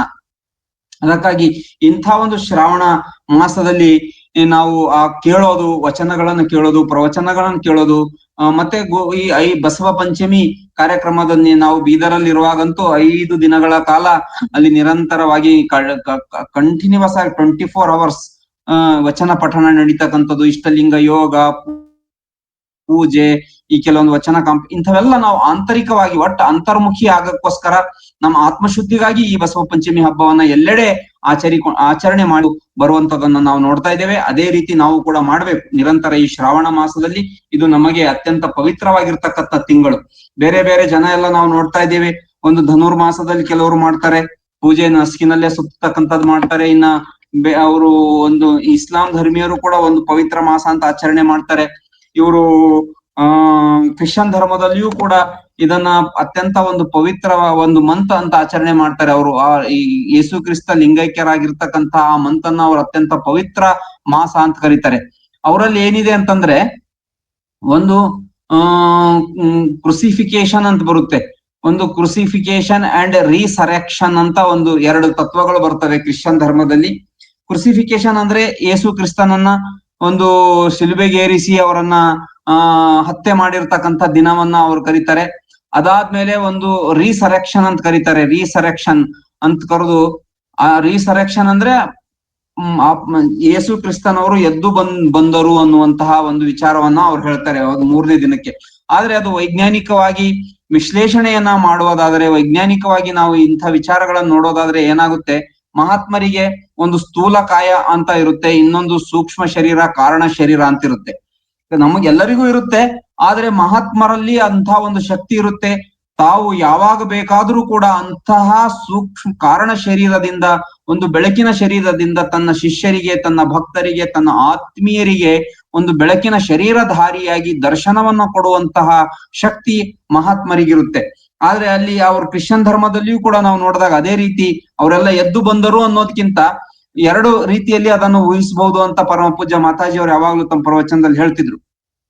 ಒಂದು, ಯೇಸು ಕ್ರಿಸ್ತನಿಗೆ ಶಿಲುಬೆಯಲ್ಲಿ ಏರಿಸಿದಾಗ ಅವರಿಗೆ ಆ ಒಂದು ಚಿತ್ರಹಿಂಸೆಯನ್ನು ಮಾಡಿದಾಗ ಒಂದು ಅವರು ಕೋಮಾ ಸ್ಟೇಜಿಗೆ ಹೋಗಿರ್ಬೋದು. ಕೋಮಾ ಸ್ಟೇಜಿಗೆ ಹೋದಾಗ ಎಲ್ಲರೂ ಅವ್ರು ಸತ್ತೋಗಿದ್ದಾರೆ ಅಂತ ತಿಳ್ಕೊಂಡು ಅವ್ರನ್ನ ಹಂಗೆ ಬಿಟ್ಟು ಹೋಗಿರ್ತಾರೆ. ಬಿಟ್ಟು ಹೋದಾಗ ಮೋಸ್ಟ್ಲಿ ಅವ್ರು 3ನೇ ದಿನಕ್ಕೆ ಸ್ವಲ್ಪ ಮತ್ತೆ ಚೈತನ್ಯ ಬಂದು ಎದ್ದಿರಬಹುದು. ಆ ರೀತಿ ಒಂದು ಊಹಿಸ್ಬಹುದು. ಇನ್ನು 2ನೇ ರೀತಿ ಯಾವ ರೀತಿ ಊಹಿಸ್ಬಹುದು ಅಂದ್ರೆ, ಇದೇ ಬೆಳಕಿನ ಶರೀರಧಾರಿಯಾಗಿ, ಮಹಾತ್ಮರಿಗೆ ಬೆಳಕಿನ ಶರೀರಧಾರಿಯಾಗಿ ತಮ್ಮ ಭಕ್ತರಿಗೆ ದರ್ಶನವನ್ನ ಕೊಡುವಂತಹ ಶಕ್ತಿ ಇರುತ್ತೆ. ಅದು ಯೇಸು ಕ್ರಿಸ್ತನ ಜೀವನದಲ್ಲಿ ಆ ರೀತಿ 3ನೇ ದಿನಕ್ಕೆ ಒಂದ್ಸಲ ನಡೆದಿದೆ ಅಂತ ಇತಿಹಾಸದಲ್ಲಿ ಉಲ್ಲೇಖ ಆಗಿದೆ. ಹಾಗೆ ಯೇಸು ಕ್ರಿಸ್ತ ತಮ್ಮ ಅತ್ಯಂತ ಆತ್ಮೀಯರಾಗಿರ್ತಕ್ಕಂಥ ಅವತ್ತಿನ ಶಿಷ್ಯರಿಗೆ ಅವರು ಅತ್ಯಂತ ದುಃಖ ಪಡುತ್ತಿರುವುದನ್ನು ನೋಡಿ ಅವರು ಬೆಳಕಿನ ಶರೀರಧಾರಿಯಾಗಿ ದರ್ಶನವನ್ನ ಕೊಟ್ಟಿರಬಹುದು. ಒಂದು ರೀತಿಯಲ್ಲಿ ಆ ರೀತಿ ಊಹಿಸಬಹುದು. ಒಂದು, ಕೋಮಾ ಹೋಗಿರ್ತಕ್ಕಂಥವ್ರು ಎದ್ದು ಬಂದು ಭಕ್ತರ ಜೊತೆ ಮಾತಾಡಿರ್ಬಹುದು, ಇಲ್ಲವೇ ಬೆಳಕಿನ ಶರೀರಧಾರಿಯಾಗಿ ಅವ್ರ ದರ್ಶನವನ್ನ ಕೊಟ್ಟಿರ್ಬಹುದು. ಅತ್ಯಂತ ಹೆಚ್ಚು ಎಲ್ಲರೂ ಸ್ವೀಕಾರ ಮಾಡ್ತಕ್ಕಂಥದ್ದು ಏನಂತಂದ್ರೆ, ಯೇಸು ಕ್ರಿಸ್ತ ಅವರು 3ನೇ ದಿನಕ್ಕೆ ತಮ್ಮ ಶಿಷ್ಯರಿಗೆ ಒಂದು ಬೆಳಕಿನ ಶರೀರಧಾರಿಯಾಗಿ ದರ್ಶನವನ್ನ ಕೊಟ್ರು ಅಂತಕ್ಕಂಥದನ್ನ ಎಲ್ಲರೂ ಹೆಚ್ಚಾಗಿ ನಂಬ್ತಾರೆ.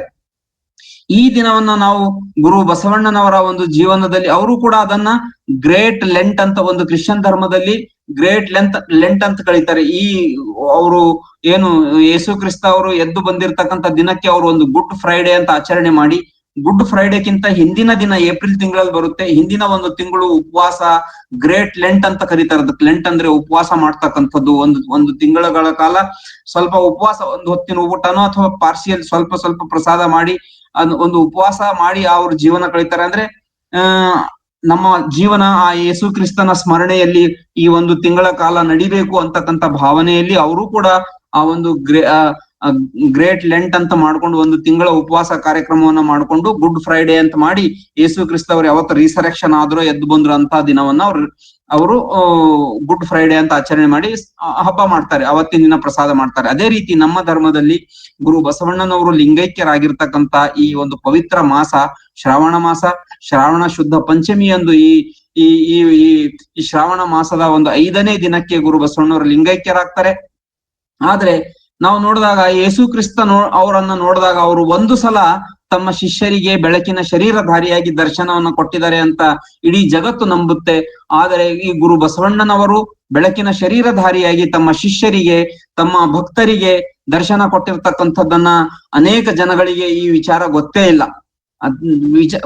ಅದನ್ನ ಈಗ ಅಲ್ಲಿ ಮಡಿವಾಳ ಮಾಚಿದೇವರು ತಮ್ಮ ವಚನದಲ್ಲಿ ಹೇಳಿದ್ದಾರೆ, ಬೆಳಗನುಟ್ಟು ಬಯಲಾಗಿ ಹೋದೆಯಲ್ಲ ಬಸವಣ್ಣ ಅಂತ. ಅಂದ್ರೆ ಮಡಿವಾಳ ಮಾಚಿದೇವರು ಬಂದಿದ್ದಾರೆ, ಗುರು ಬಸವಣ್ಣನವರು ಸಂಪೂರ್ಣವಾಗಿ ಅವರು ಕಾಯದಿಂದ ಲಿಂಗೈಕ್ಯರಾಗ್ಬಿಟ್ಟಿದ್ದಾರೆ. ಸಾಯಂಕಾಲ 5:30 ಗಂಟೆಗೆ ಗುರು ಬಸವಣ್ಣನವರ ಆತ್ಮಜ್ಯೋತಿ ಪರಮಾತ್ಮ ಪರಂ ಜ್ಯೋತಿಯಲ್ಲಿ ಸೇರ್ಕೊಂಡಿದೆ. ಇನ್ನು ಲಿಂಗೈಕ್ಯ ಎಲ್ಲ ಅವರ ಒಂದು ಇದಕ್ಕೆ ಅಂತಿಮ ಕ್ರಿಯೆಗಳಿಗೆಲ್ಲ ಸಿದ್ಧತೆಯನ್ನು ಮಾಡ್ಕೊಳ್ತಕ್ಕಂಥ ಸಂದರ್ಭದಲ್ಲಿ ಗುರು ಬಸವಣ್ಣನವರಿಗೆ ಮಡಿವಾಳ ಮಾಚಿದೇವರಂದ್ರೆ ಬಹಳ ಅತ್ಯಂತ ಪ್ರೀತಿ. ಮತ್ತೆ ಮಡಿವಾಳ ಮಾಚಿದೇವರಲ್ಲಿ ಇರುವಂತಹ ಬಸವ ಭಕ್ತಿ ಇನ್ನೊಬ್ಬರಲ್ಲಿ ನಾವು ಕಾಣೋದಿಲ್ಲ. ಅವರು ಮಡಿವಾಳ ಮಾಚಿದೇವರು ಶಿವನಾಗಬಹುದು, ಬಸವಣ್ಣನಾಗಬಾರದು ಅಂತ ಹೇಳ್ಬಿಟ್ಟು, ಭಕ್ತಿಗೆ ಬಸವಣ್ಣನಾಗಬಾರದು ಅಂತ ಹೇಳಿ ಗುರು ಬಸವಣ್ಣನವರಿಗೆ ಮಡಿವಾಳ ಮಾಚಿದೇವರ ಮೇಲೆ ಅತ್ಯಂತ ಪ್ರೀತಿ. ಮಡಿವಾಳ ಮಾಚಿದೇವರು ಕೂಡ ತಮ್ಮ ಹೃದಯದಲ್ಲಿ ಒಂದು ಗುರು ಬಸವಣ್ಣನವರನ್ನು ಬಗೆದಿಟ್ಟುಕೊಂಡಿರ್ತಕ್ಕಂಥ ಅಂತಹ ಒಂದು ಬಹಳವಾಗಿರ್ತಕ್ಕಂತಹ ಅನ್ಯೋನ್ಯವಾಗಿರ್ತಕ್ಕಂಥ ಒಂದು ಭಕ್ತಿ ಮಡಿವಾಳ ಮಾಚಿ ತಂದೆಯವರಲ್ಲಿ ಇರೋದ್ರಿಂದ ಗುರು ಬಸವಣ್ಣನವರು ಮೊದಲನೇ ಬಾರಿಗೆ ಅವರು ಕಾಯದಿಂದ ಲಿಂಗೈಕ್ಯರಾದ್ರೂ ಕೂಡ ಮೊದಲನೇ ಬಾರಿಗೆ ಒಂದು ಬೆಳಕಿನ ಶರೀರಧಾರಿಯಾಗಿ ದರ್ಶನವನ್ನ ಕೊಟ್ಟಿರ್ತಕ್ಕಂಥದ್ದು ಗುರು ಮಡಿವಾಳ ಮಾಚಿ ತಂದೆಯವರಿಗೆ. ಇನ್ನು ಎರಡನೇ ದಿವಸ ಅಲ್ಲಿ ಆ ಕಡೆ ಆ ಕೃಷ್ಣಾ ನದಿ ತನ್ನ ಒಂದು ಮಡಿಲಲ್ಲಿ ತನ್ನ ಮಡಿಲಿನ 2 ತೊಡೆಗಳಲ್ಲಿ ಗುರು ಬಸವಣ್ಣನವರನ್ನ ಒಂದು ತೊಡೆಯ ಮೇಲೆ, ಗುರು ನೀಲಾಂಬಿಕಾ ತಾಯಿಯವರನ್ನ ಇನ್ನೊಂದು ತೊಡೆಯ ಮೇಲೆ ಮಲಗಿಸಿಕೊಂಡಿದ್ದಾಳೆ ಏನೋ ಎನ್ನುವಂತೆ ಇವತ್ತು ಅಲ್ಲಿ ಭಾಸವಾಗ್ತದೆ. ಬಹಳವಾಗಿರ್ತಕ್ಕಂಥ ಉಕ್ಕಿ ಹರಿತಕ್ಕಂಥ ಈ ನದಿ, ಈ ಸಮಯದಲ್ಲಿ ಉಕ್ಕಿ ಹರಿತಕ್ಕಂಥ ನದಿಯಿಂದಾಗಿ ನೀಲಾಂಬಿಕಾ ತಾಯಿಯವರಿಗೆ ಈ ಕಡೆ ದಂಡೆಗೆ ಬರ್ಲಿಕ್ಕೆ ಆಗೋದಿಲ್ಲ. ಗುರು ಬಸವಣ್ಣನವರ ಒಂದು ಅಂತಿಮ ದರ್ಶನವನ್ನ ಮಾಡ್ಕೊಳ್ಳಿಕ್ಕೆ ತಾಯಿ ನೀಲಾಂಬಿಕಾ ತಾಯಿಯವರಿಗೆ ಸಾಧ್ಯವಾಗೋದಿಲ್ಲ ಉಕ್ಕಿ ಹರಿಯುವ ನದಿಯ ಕಾರಣದಿಂದಾಗಿ. ಇವತ್ತಿನ ದಿವಸ ಏನು 30/7/1996 ಗುರು ಬಸವಣ್ಣವ್ರ ಲಿಂಗೈಕ್ಯರಾದ್ರೂ ಅಷ್ಟೊತ್ತಿಗಾಗ್ಲೇ ಅವರು ತಂಗಡಿಗೆಗೆ ಬಂದು ಬೀಡು ಬಿಟ್ಟಿದ್ರು. ನದಿಯ ಒಂದು ಹರಿವು ಕಡಿಮೆ ಆಗ್ಲಿ, ಅದರ ಒಂದು ಲೆವೆಲ್ ನೀರಿನ ಮಟ್ಟ ಕಡಿಮೆ ಆಗ್ಲಿ, ಅದಾದ್ಮೇಲೆ ದೋಣಿ ಸಹಾಯದಿಂದ ಹೇಗೋ ಇದನ್ನ ದಾಟ್ಕೊಂಡು ಹೋಗೋಣ ಅಂತ ಅಲ್ಲಿ ಬೀಡು ಬಿಟ್ಟಿರ್ತಾರೆ ತಂಗಡಿಗೆಯಲ್ಲಿ. ಆದ್ರೆ ಅಷ್ಟೊತ್ತಿಗಾಗ್ಲೇ ಅವತ್ತೇ ಸಾಯಂಕಾಲ ಏನು ಗುರು ಬಸವಣ್ಣವ್ರ ಲಿಂಗೈಕ್ಯರಾಗಿ ಅವರ ಒಂದು ಲಿಂಗೈಕ್ಯ ಅಂತಿಮ ಕ್ರಿಯೆ ವಿಧಿವಿಧಾನಗಳನ್ನೆಲ್ಲ ಮಾಡಿ ಸಮಾಧಿ ಎಲ್ಲ ಮಾಡಿದ್ಮೇಲೆ ಅಲ್ಲಿ ದೀಪ ಹಚ್ಚಿರ್ತಾರೆ, ಜ್ಯೋತಿಯನ್ನು ಹಚ್ಚಿರ್ತಾರೆ. ಆ ಜ್ಯೋತಿ ಆ ಕಡೆಯಿಂದ ಕಾಣುತ್ತೆ, ತಂಗಡಿಗೆಯಿಂದ ಕಾಣುತ್ತೆ ನೀಲಾಂಬಿಕಾ ತಾಯಿಯವರಿಗೆ. ಆಗ್ಲೇ ಗೊತ್ತಾಗ್ಬಿಡುತ್ತೆ ಅವರಿಗೆ ಗುರು ಬಸವಣ್ಣವ್ರ ಲಿಂಗೈಕ್ಯರಾಗಿದ್ದಾರೆ ಅಂತಕ್ಕಂಥ ಮನಸ್ಸಿಗೆ ಗೊತ್ತಾಗ್ಬಿಟ್ಮೇಲೆ ಅವರು ಅನೇಕ ತಮ್ಮನ್ನೇ ತಾವು ಸಂತೈಸಿಕೊಳ್ಳುವಂತಹ ಅನೇಕ ವಚನಗಳನ್ನ ಆ ಒಂದು ದಿನದಲ್ಲಿ ಬರೀತಾರೆ. 37ರಿಂದ ನೆಕ್ಸ್ಟ್ ಡೇ ವರೆಗೂ ಅದನ್ನ 37/11/1996 ಅವರು ವಚನ ಸಾಯಂಕಾಲ ಬರೀಲಿಕ್ಕೆ ಶುರು ಮಾಡಿದವರು. ಅವತ್ತು 2ನೇ ದಿನದವರೆಗೂ 31/7 ಕೂಡ ಅನೇಕ ವಚನಗಳನ್ನ ಗುರು ಬಸವಣ್ಣವ್ರ ಬಗ್ಗೆ ಆ ಒಂದು ಪ್ರಲಾಪ ಇದೆ. ಗುರು ಬಸವಣ್ಣನವರ ಬಗ್ಗೆ ಒಂದು ಪ್ರಲಾಪನೆಯ ವಚನಗಳನ್ನ ನೀವು ನೋಡ್ಬೇಕು. ಅದು ನೀಲಾಂಬಿಕಾ ತಾಯಿಯವರ ವಚನಗಳಲ್ಲಿ ಸಿಗುತ್ತೆ. ನಾನಾರ ಸಾರುವೆನೆಂದು ಚಿಂತಿಸಲೇಕಯ್ಯ ಬಸವ ಅಂತಕ್ಕಂಥದ್ದು ವಚನ ಆಗಿರ್ಬೋದು, ನಾನಾರ ಹೊದ್ದುವೆನೆಂದು ಚಿಂತಿಸಲೇ ಕೈಯ ಬಸವ ಅಂತಕ್ಕಂಥ ವಚನ ಆಗಿರ್ಬೋದು. ಅನೇಕ ವಚನಗಳನ್ನ ಗುರು ಬಸವಣ್ಣನವರ ಒಂದು ಪ್ರಲಾಪದ ಬಗ್ಗೆ, ಅವರ ಒಂದು ಅಗಲಿಕೆಯ ಒಂದು ದುಃಖದಲ್ಲಿ, ಒಂದು ರೀತಿ ದುಃಖದಲ್ಲಿ ಅವರು ಬರಿತಾರೆ ವಚನಗಳನ್ನ. ಕೊನೆಗೆ ಅವತ್ತಿನ ದಿನ ಬರೆದು ವಚನಗಳನ್ನೆಲ್ಲ ಬರೆದು ತಮ್ಮ ಭಾವನೆಗಳನ್ನ ಹಂಚಿಕೊಂಡು ಕೊನೆಗೆ ತಾವು ಮಾನಸಿಕವಾಗಿ ಸಿದ್ಧಗೊಳ್ತಾರೆ. ನನ್ನಂತಹ ಜ್ಞಾನಿ, ನಾನು ಒಬ್ಬ ಜ್ಞಾನಿಗಂತ ಗುರು ಬಸವಣ್ಣನವರಂತಹ ಮಹಾ ಮೇಧಾವಿ ಧರ್ಮಗುರುವಿನ ಒಬ್ಬ ಧರ್ಮ ಪತ್ನಿಯಾಗಿ ನಾನು ಇಷ್ಟೊಂದು ಪ್ರಲಾಪಿಸ್ತಕ್ಕಂಥದ್ದು ಸರಿಯಲ್ಲ ಅಂತ ಹೇಳ್ಬಿಟ್ಟು ತಮಗೇ ತಾವೇ, ಈಗ ಆನೆ ಯಾರಾದ್ರೂ ಒಂದು ಕುರಿ, ಸಣ್ಣ ಪ್ರಾಣಿ, ಹಸು, ಎತ್ತು ಯಾರಾದ್ರೂ ಕೆಳಗ್ ಬಿದ್ರೆ ಯಾರಾದ್ರೂ ಎತ್ತಾರೆ ಅದಕ್ಕೆ. ಆದ್ರೆ ಆನೆನೇ ಬಿದ್ದು ಹೋದ್ರೆ ಯಾರು ಎತ್ತಬೇಕು? ಆನೆ ತನ್ನಂತಾನೇ ಸುಧಾರಿಸ್ಕೊಂಡು ಎದ್ದೇಳ್ಬೇಕು. ಹಾಗೆ ಅಂಥ ಒಂದು ಗಜ ಸಂಕಲ್ಪದಿಂದ ಆ ತಾಯಿ ನೀಲಾಂಬಿಕೆಯವರು ತಮ್ಮನ್ನು ತಾವು ಸುಧಾರಿಸ್ಕೊಂಡು ಅವಾಗ ಕೊನೆಯ ವಚನ ಅವ್ರು ಹೇಳ್ತಾರೆ, ನೋಡು ನೋಡು ನೋಡು ಲಿಂಗವೇ, ನೋಡು ಗುರು ಬಸವಣ್ಣನವರು ಮಾಡಿದಾಟವ, ನನ್ನನ್ನು ಅಲ್ಲಿಗೆ ಬರಲು ಹೇಳಿರಿದರಂತೆ, ಅಲ್ಲಿರ್ಪ ಸಂಗಯ್ಯ ನಿಲ್ಲಿಲ್ಲವೇ, ಅಲ್ಲಿ ಇಲ್ಲಿ ಎಂಬ ಉಭಯ ಭಾವ ಬಲ್ಲ ಮಹಾತ್ಮರಿಗಿದು ತೆರವೇ ಅನ್ನುವಂತಹ ಏನ್ ವಚನ ಇದೆಯಲ್ಲ, ಅನೇಕ ಸಾಹಿತಿಗಳು, ನಾವು ಚಿಕ್ಕ ಹುಡುಗ ಇರುವಾಗ ನಿಂದಲೂ ನಾನು ಕೇಳ್ಕೊಂಡ್ ಬಂದಿದ್ದೀನಿ, ಅನೇಕ ಜನರ ಸಾಹಿತ್ಯ ಆಗಿರ್ಬೋದು, ಪ್ರವಚನಗಳ ಆಗಿರ್ಬೋದು. ಅವ್ರು ಏನ್ ಹೇಳ್ತಾರೆ, ನೀಲಾಂಬಿಕಾ ತಾಯಿಯವರು ಕೊನೆಯ ದಿನಗಳಲ್ಲಿ ಗುರು ಬಸವಣ್ಣನವರಿಗೇನೆ ಇದು ಹೇಳಿದ್ರು, ಅವರಿಗೆ ಬುದ್ಧಿ ಹೇಳಿದ್ರು ಅಂತಕ್ಕಂಥ ಭಾವದಲ್ಲಿ ಅನೇಕ ಜನ ಪ್ರವಚನ ಮಾಡಿರ್ತಕ್ಕಂಥದನ್ನ, ಬರವಣಿಗೆ ಸಾಹಿತ್ಯವನ್ನ ನಾನು ಓದಿದ್ದೇನೆ. ಆದ್ರೆ ಇದು ಹಾಗಲ್ಲ. ಅದು ನೀಲ ಗಂಗಮ್ಮ ತಾಯಿಯವರು ಸ್ವಗತ, ಅದು ತಮಗೇ ತಾವೇ ಹೇಳುವಂತಹ ಒಂದು ವಚನ. ಸ್ವಗತ ಅಂದ್ರೆ ಗೊತ್ತಲ್ಲ, ತನ್ನಗೆ ತಾನು ಮಾತಾಡ್ಕೊಳ್ತಕ್ಕಂಥ ಸ್ವಗತ. ನನ್ನಂತ ಮಹಾತ್ಮರಿಗೆ ಗುರು ಬಸವಣ್ಣ ಅಲ್ಲಿ ಇಲ್ಲಿ ಎಂಬ ಉಭಯ ಸಂಘವಿದು ಬಲ್ಲ ಮಹಾತ್ಮರಿಗಿದು ತೆರವೇ, ಅಲ್ಲಿರ್ಪ ಸಂಗಯ್ಯ ನಿಲ್ಲಿಲ್ಲವೇ ಅಂತಕ್ಕಂಥ ಮಾತು ತಮಗೆ ತಾವು ಹೇಳ್ಕೊಳ್ತಾರೆ. ನನ್ನಂತ ಮಹಾತ್ಮರಿಗೆ, ನನ್ನಂತ ಜ್ಞಾನಿಗೆ ಅಂತ ಭಾವ ಇರಬಾರದು, ಅದಕ್ಕಾಗಿ ನಾನು ಇಲ್ಲಿಯೇ ಗುರು ಬಸವಣ್ಣನವರನ್ನ ದರ್ಶನ ಮಾಡ್ಬೇಕು ಅಂತ ಹೇಳಿ ಇಷ್ಟಲಿಂಗ ಪೂಜೆಗೆ ಕೂಡ್ತಾರೆ. ಇಷ್ಟಲಿಂಗ ಪೂಜೆಗೆ ಕೂತ್ಕೊಂಡಾಗ ಅಲ್ಲಿ ಈ ಇಷ್ಟಲಿಂಗದಲ್ಲಿ ಆ ವಚನದಲ್ಲಿ ಬರುತ್ತೆ, ಅದು ನಾಳೆ ದಿವಸ ನೀಲ ಗಂಗಮ್ಮ ತಾಯಿಯವ್ರ ಬಗ್ಗೆ ಪ್ರವಚನ ಹೇಳುವಾಗ ನಾನು ಅದು ಇವತ್ತು ಎಲ್ಲಿದೆ ಅಂತ ನಾನು ಸರಿಯಾಗಿ ನೋಟ್ ಮಾಡ್ಕೊಂಡಿಲ್ಲ. ಆ ನೋಡು ನೋಡು ನೋಡು ಲಿಂಗವೇ, ನೋಡು ಬಸವಣ್ಣನವರು ಮಾಡಿದಾಟವ ಅಂತಕ್ಕಂಥ ವಚನದಲ್ಲಿ ಬಸವಯ್ಯನ ರೂಪು ಕರದ ಇಷ್ಟಲಿಂಗದಲ್ಲಿ ಹೊಳೆಯಲು ಅಂತ ಬರುತ್ತದೆ. ಅಂದ್ರೆ ಗುರು ಬಸವಣ್ಣನವರು ಎರಡನೆಯ ಬಾರಿಗೆ ಅಲ್ಲಿ ತಾಯಿ ನೀಲಾಂಬಿಕೆಯವರಿಗೆ ಒಂದು ಬೆಳಕಿನ ಶರೀರಧಾರಿಯಾಗಿ ಅಲ್ಲಿ ದರ್ಶನವನ್ನ ಕೊಡ್ತಾರೆ. ದರ್ಶನವನ್ನ ಕೊಟ್ಟು, ನಾನು ಈಗ ಪರಮಾತ್ಮನಲ್ಲಿ ಒಡವೆರೆದು ಒಂದಾಗಿದ್ದೇನೆ, ನೀನು ಒಂದು ಒಡವೆರೆದು ಒಂದಾಗು ಇಷ್ಟಲಿಂಗ ಯೋಗದ ಮೂಲಕ ಅಂತ ಹೇಳ್ಬಿಟ್ಟು ಗುರು ಬಸವಣ್ಣವರು ಅಲ್ಲಿ ನಿರೂಪವನ್ನ ಕೊಡ್ತಾರೆ ನೀಲಾಂಬಿಕಾ ತಾಯಿಯವರಿಗೆ ಅಂತಕ್ಕಂಥದನ್ನ ಗುರು ನೀಲಾಂಬಿಕಾ ತಾಯಿಯವರ ವಚನದಿಂದ ನಮಗೆ ಗೊತ್ತಾಗ್ತದೆ. ಎರಡನೇ ದಿನ ಅವರು ಎರಡನೇ ಸಲ ಗುರು ಬಸವಣ್ಣನವರು ನೀಲಾಂಬಿಕಾ ತಾಯಿಯವರಿಗೆ ಆ ರೀತಿ ಬೆಳಕಿನ ಶರೀರಧಾರಿಯಾಗಿ ದರ್ಶನವನ್ನು ಕೊಟ್ಟಿರ್ತಕ್ಕಂಥ ಒಂದು ಮಹಾ ಮಹಿಮಾ ಗುರು ಬಸವಣ್ಣವ್ರು ಅಂತಕ್ಕಂಥದ್ದನ್ನು ನಾವು ನೋಡ್ತಾ ಇದ್ದೇವೆ. ಅಲ್ಲಿ ಯೇಸು ಕ್ರಿಸ್ತ ಕೇವಲ ಒಂದೇ ಸಲ, ಇಡೀ ಇತಿಹಾಸ, ಯೇಸು ಕ್ರಿಸ್ತ ಅವರ ಇತಿಹಾಸ ಕ್ರಿಸ್ತ ಪೂರ್ವದಿಂದ ಇದುವರೆಗೂ ನೋಡಿದ್ರು ಕೂಡ ಅವರ ಸಾಹಿತ್ಯಗಳಲ್ಲಿ ದಾಖಲೆ ಆಗಿರ್ತಕ್ಕಂಥದ್ದು ಒಂದೇ ಒಂದು ಘಟನೆ. ಯೇಸು ಕ್ರಿಸ್ತ ಅವರು 3ನೇ ದಿನಕ್ಕೆ ಅವರು ಬೆಳಕಿನ ಶರೀರಧಾರಿಯಾಗಿ ದರ್ಶನವನ್ನು ಕೊಟ್ರು. ಅದರಲ್ಲಿ ಕೆಲವರು ಭಕ್ತರು ಹೆದರ್ಕೊಂಡು ಓಡೋದ್ರು, ಕೆಲವರು ಉಳ್ಕೊಂಡ್ರು. ಆ ಬೆಳಕಿನ ಶರೀರವನ್ನು ನೋಡಿ ಹೆದರಿದ್ರು ಕೆಲವರು ಅಂತ ಹೇಳ್ತಾರೆ. ಇನ್ನು ಕೆಲವರೇ ಉಳ್ಕೊಂಡವರಿಂದ ಅವ್ರ ಧರ್ಮ ಪ್ರಚಾರ ಆಯ್ತು. ಆದ್ರೆ ಗುರು ಬಸವಣ್ಣನವರ ಒಂದು ವ್ಯಕ್ತಿತ್ವ, ಅವರ ಒಂದು ಘನ ವ್ಯಕ್ತಿತ್ವ, ಅವರಲ್ಲಿರ್ತಕ್ಕಂಥ ಪರಮಾತ್ಮನ ಚೈತನ್ಯ ಗಟ್ಟಿ ನೋಡ್ಕೊಂಡಾಗ ಮೊದಲನೇ ಬಾರಿ ಮಡಿವಾಳ ಮಾಚಿ ತಂದೆಯವರಿಗೆ ಅವರು ಕಾಯದಿಂದ ಲಿಂಗೈಕ್ಯರಾದ್ಮೇಲೂ ಕೂಡ ಮಡಿವಾಳ ಮಾಚಿದೇವರು ಹಂಬಲಿಸಿದ್ರಲ್ಲ ಅಂತ ಹೇಳ್ಬಿಟ್ಟು ಬೆಳಕಿನ ಶರೀರಧಾರಿಯಾಗಿ ಗುರು ಬಸವಣ್ಣನವರು ಮಡಿವಾಳ ಮಾಚಿದೇವರಿಗೆ ದರ್ಶನವನ್ನ ಕೊಡ್ತಾರೆ. ಎರಡನೆಯ ದಿನ ಅಲ್ಲಿ ತಾಯಿ ನೀಲಾಂಬಿಕೆಯವರಿಗೆ ದರ್ಶನವನ್ನ ಕೊಡ್ತಾರೆ. ಆಮೇಲೆ ಮತ್ತೆ ಅಲ್ಲಿ ಈ ಗುರು ಚನ್ನಬಸವಣ್ಣನವರಿಗೆ ಉಳುವಿಯಲ್ಲಿ ಅವರು ಲಿಂಗೈಕ್ಯ ಆಗ್ತಕ್ಕಂಥ ಸಂದರ್ಭದಲ್ಲಿಯೂ ಕೂಡ ಅವರಿಗೆ ಗುರು ಬಸವಣ್ಣನವರ ಒಂದು ಬೆಳಕಿನ ಶರೀರದ ದರ್ಶನ ಆಗುತ್ತೆ ಅಂತಕ್ಕಂಥದ್ದನ್ನ ಅಲ್ಲಿ ಗುರು ಚನ್ನಬಸವಣ್ಣವರ ವಚನಗಳಲ್ಲಿ ದಾಖಲೆಯಾಗಿದೆ. ಅದೇ ರೀತಿ ಈ ರೀತಿ ಶರಣರು ಅಲ್ಲಲ್ಲೇ ಕರೆದಡೋ ಅಂತ ಅನ್ನುವಂತಹ ಒಂದು ಪರಮಾತ್ಮ ಹೇಗೆ ಕರೆದಡೋ ಎಂತಾರೋ ಹಾಗೆ ಗುರು ಬಸವಣ್ಣವರು ಕೂಡ ಅನೇಕ ಜನ 12ನೇ ಶತಮಾನದಿಂದ ಇಲ್ಲಿವರೆಗೆ ಆಗಿ ಬಂದಿರತಕ್ಕಂತ ಅನೇಕ ಯಡಿಯೂರು ಸಿದ್ಧಲಿಂಗೇಶ್ವರಿಗೂ ಗುರು ಬಸವಣ್ಣವರ ಆ ರೀತಿ ದರ್ಶನ ಆಗಿತ್ತು ಅಂತಕ್ಕಂಥದ್ದು ನಾನು ಕೇಳಲ್ಪಟ್ಟಿದ್ದೇನೆ. ಅದೇ ರೀತಿ ಈಗ ನಮ್ಮೆಲ್ಲರ ಒಂದು ಕಣ್ಣ ಮುಂದೆಯೇ ಆಗಿ ಹೋಗಿರ್ತಕ್ಕಂತ ಒಂದು ಘಟನೆ ಪರಮ ಪೂಜ್ಯ ಲಿಂಗೈಕ್ಯ ಅಪ್ಪಾಜಿಯವರು, ಲಿಂಗಾನಂದ ಅಪ್ಪಾಜಿಯವರು ಈ ಗುರು ಬಸವಣ್ಣನವರ ತತ್ವಕ್ಕಾಗಿ, ದರ್ಶನಕ್ಕಾಗಿ ಅವರು ತ್ಯಾಗ ಮಾಡ್ಬೇಕು ಅಂತ ಹೇಳ್ಬಿಟ್ಟು ಏನೂ ಒಂದು ಇಲ್ಲದೆ, ಏನು ಗುರು ಬಸವಣ್ಣನವರ ತತ್ವದ ಬಗ್ಗೆನೇ ಅವರಿಗೆ ಏನು ಗೊತ್ತೇ ಇರಲಾರದಂತ ಸಂದರ್ಭದಲ್ಲಿ ಕೆಲವು ವಚನಗಳನ್ನ ಅವರಿಗೆ ಕಣ್ಣಿಗೆ ಬಿದ್ದು ಸ್ವಲ್ಪ ಈ ವಚನಗಳನ್ನ ತಿಳ್ಕೊಳ್ಳಿಕ್ಕೆ ಆರಂಭ ಮಾಡಿ ಒಂದು ದಿನ ತಮ್ಮ ರೂಮಿನಲ್ಲಿ ಕತ್ತಲೆ ಕೋಣೆಯಲ್ಲಿ ಕೂತ್ಕೊಂಡಾಗ ಗುರು ಬಸವಣ್ಣನವರು ಅವರಿಗೆ ಬೆಳಕಿನ ಶರೀರಧಾರಿಯಾಗಿ ದರ್ಶನವನ್ನು ಕೊಟ್ಟು, ನೀನು ನನ್ನ ಸೇವೆಗೆ ಬರಬೇಕು ಅಂತ ಅವರನ್ನ ಆಯ್ಕೆ ಮಾಡಿಕೊಂಡು ಧರ್ಮ ಪ್ರಚಾರಕ್ಕೆ ಅವರನ್ನ ಅಣಿ ಮಾಡಿ, ನಾಸ್ತಿಕವಾಗಿರ್ತಕ್ಕಂಥ ಅಪ್ಪಾಜಿಯವರನ್ನ ಆ ಒಂದು ಧರ್ಮದಲ್ಲಿ ಆಸಕ್ತಿ ಹುಟ್ಟುವಂತೆ ಮಾಡಿ ಬಸವ ತತ್ವವನ್ನ ಅವರಿಂದ ಪ್ರಚಾರ ಮಾಡುವಂತೆ ಗೈದಿರ್ತಕ್ಕಂಥದ್ದು ಗುರು ಬಸವಣ್ಣನವರ ಅಗಾಧವಾಗಿರ್ತಕ್ಕಂಥ ಆ ಶಕ್ತಿ ಮತ್ತು ಭಕ್ತ ವತ್ಸಲ ಗುಣ ಅವರಲ್ಲಿ ಇರ್ತಕ್ಕಂಥದ್ದು. ಅದರಿಂದಾಗಿ ದರ್ಶನವನ್ನು ಕೊಟ್ರು. ಅದಾದ್ಮೇಲೆ ಇದು ಈಗ ನಮಗೆ ಗೊತ್ತಿರೋ ಪ್ರಕಾರ ಇದು 4ನೇ ಸಲ ಗುರು ಬಸವಣ್ಣನವರ ದರ್ಶನ. ಮಧ್ಯದಲ್ಲಿ ಇನ್ನು ಸಾಕಷ್ಟು ಸಲ ದರ್ಶನ ಕೊಟ್ಟಿರ್ತಕ್ಕಂಥದ್ದು ಅವ್ರು ಬರೀತಾರೆ.